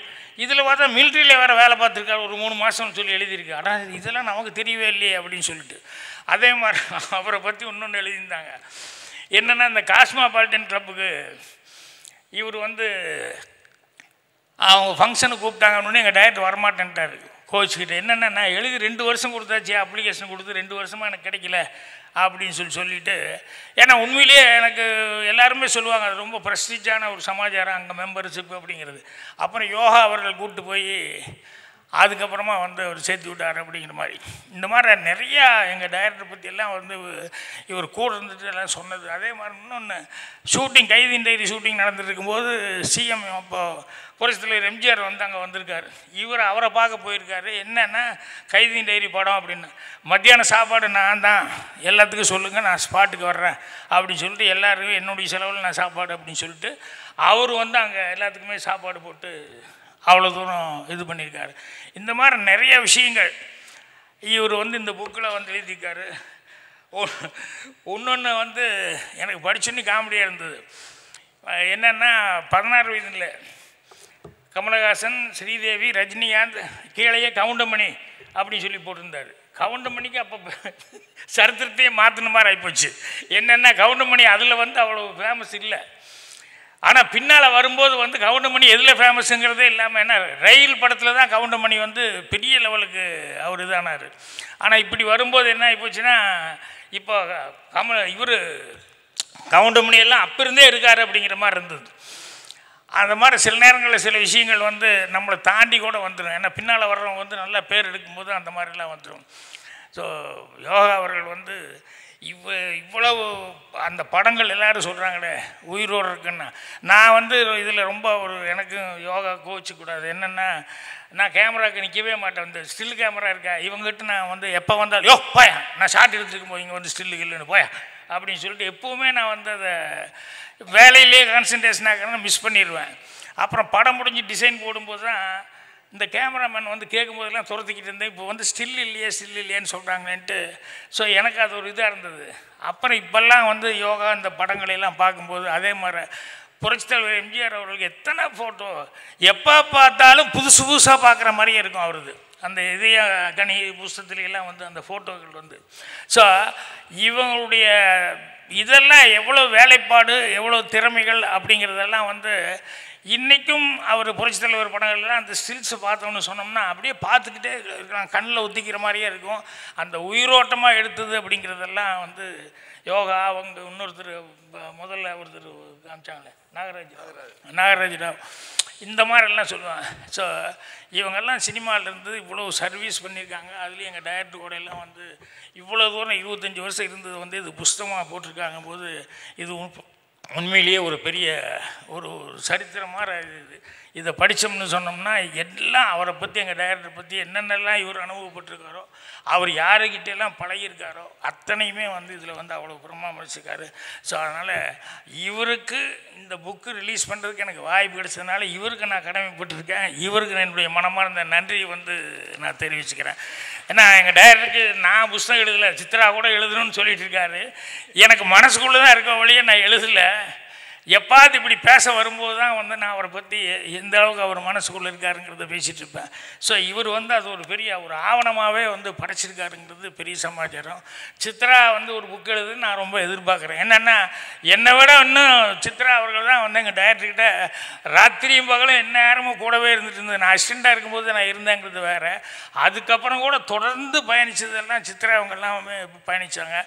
அவரை வந்து எம்ஜிஆர் அவர்களை பற்றி எப்போ பேசினாலும் கேட்டுக்கிட்டே இருக்கிற மாதிரி எங்கள் டைரக்டரை பற்றி இவங்க எல்லார்கிட்டையும் பேசினோம்னா எப்போவுமே கேட்டுக்கிட்டே இருக்கலாம் அப்படிங்கிறது வந்து ரொம்ப ரொம்ப மகிழ்ச்சியான ஒரு சமாச்சாரம். ஸோ இவ்வளோ சிறப்பான விழாவுக்கு காரணமானவராக இவர் வந்து ரொம்ப மரியாதையோட நல்லி ஐயா அவர்கள் தான் எல்லா ஏற்பாடும் பண்ணுறாரு அப்படின்னு சொல்லிட்டு யோகா அவர்கள் ரொம்ப நன்றியோடு சொன்னார். ஸோ அவர்கள் 100 ஆண்டு இல்லை, இன்னும் 110 115 ஆண்டுகள் இதே மாதிரி ஆரோக்கியத்தோடு அவர் இருக்கணும். இதே மாதிரி சிறப்பாக அவருடைய பேச்சுக்கள் அதெல்லாம் தான் நான் கவனிச்சிருந்தேன். 85 வயசில் 80 புக் எழுதுனது மட்டும் இல்லாமல் எவ்வளோ சிறப்பாக அவரால் தங்குதலையெல்லாம் பேச முடியுது அப்படிங்கும்போது அவர் உடல் ஆரோக்கியத்தோடு இருக்கணும்னு சொல்லிட்டு யோகா அவர்களுக்கு மேலும் இந்த புத்தகம் மேலும் பேரும் புகழும் பெற்றுத்தரணும்னு சொல்லி உங்களுக்கு பொறுமையாக இருந்ததுக்காக மறுபடியும் நன்றி தெரிவிச்சுக்கிறேன். இவங்க தமிழில் எனக்கு பேசும்போது பையன் டீச்சர் பின்னாலேயே உட்கார வச்சுட்டு பேசிகிட்டு இருக்கிறேன் அப்படின்னு சொல்லிட்டு அவங்க தமிழில் வந்து அவ்வளோ யாராவது தமிழில் வந்து ரொம்ப சுருதி சுத்தமாக பேசினா எனக்கு அவ்வளோ பிடிக்கும். வந்ததுலேருந்தே அவங்கள நான் கவனிச்சுக்கிட்டு இருந்தேன். ஏன்னா வந்தோடனே நாம் முதல்ல மாட்டினதே நான் தான், நல்ல வேலை நான் சிக்கலை. என்னென்னா இந்த 5 முகம் இருக்குல்ல, அந்த விளக்கு இது குத்துவிளக்கு 5 முகம் எதுக்குன்னா, நான் ஒரு கதை விட்டுருப்பேன் சுந்தரகாண்டத்தில், இதே கேள்வி கேட்டிருப்பேன். ஹீரோயின் வந்து அதுக்கு பதில் சொல்லுவாள். நான் எனக்கு தெரிஞ்ச மாதிரி ஒரு பதில் சொல்லிட்டு போயிட்டேன். இன்றைக்கி இவங்க சொல்லும்போது தான் அறிவு ஆற்றல் அப்படின்னு, ஐயோ நம்ம அன்றைக்கி எல்லாம் தப்பாக ஏதோ சொல்லி வச்சுருந்தோம், இவங்க இவ்வளோ கரெக்டாக சொல்கிறாங்களே அப்படிங்கிற மாதிரி நினச்சிக்கிட்டேன். அவங்க பேசின தமிழ் வந்து அவங்க பேராசிரியர் அப்படிங்கிறத வந்து பிரமாமாக பறைசாட்டிருந்தது. அவங்க உள்பட இந்த ஃபங்க்ஷனுக்கு காரணமான எல்லாத்துக்கும் என்னுடைய மனமார்ந்த நன்றி தெரிவிச்சுக்கிறேன். வணக்கம்.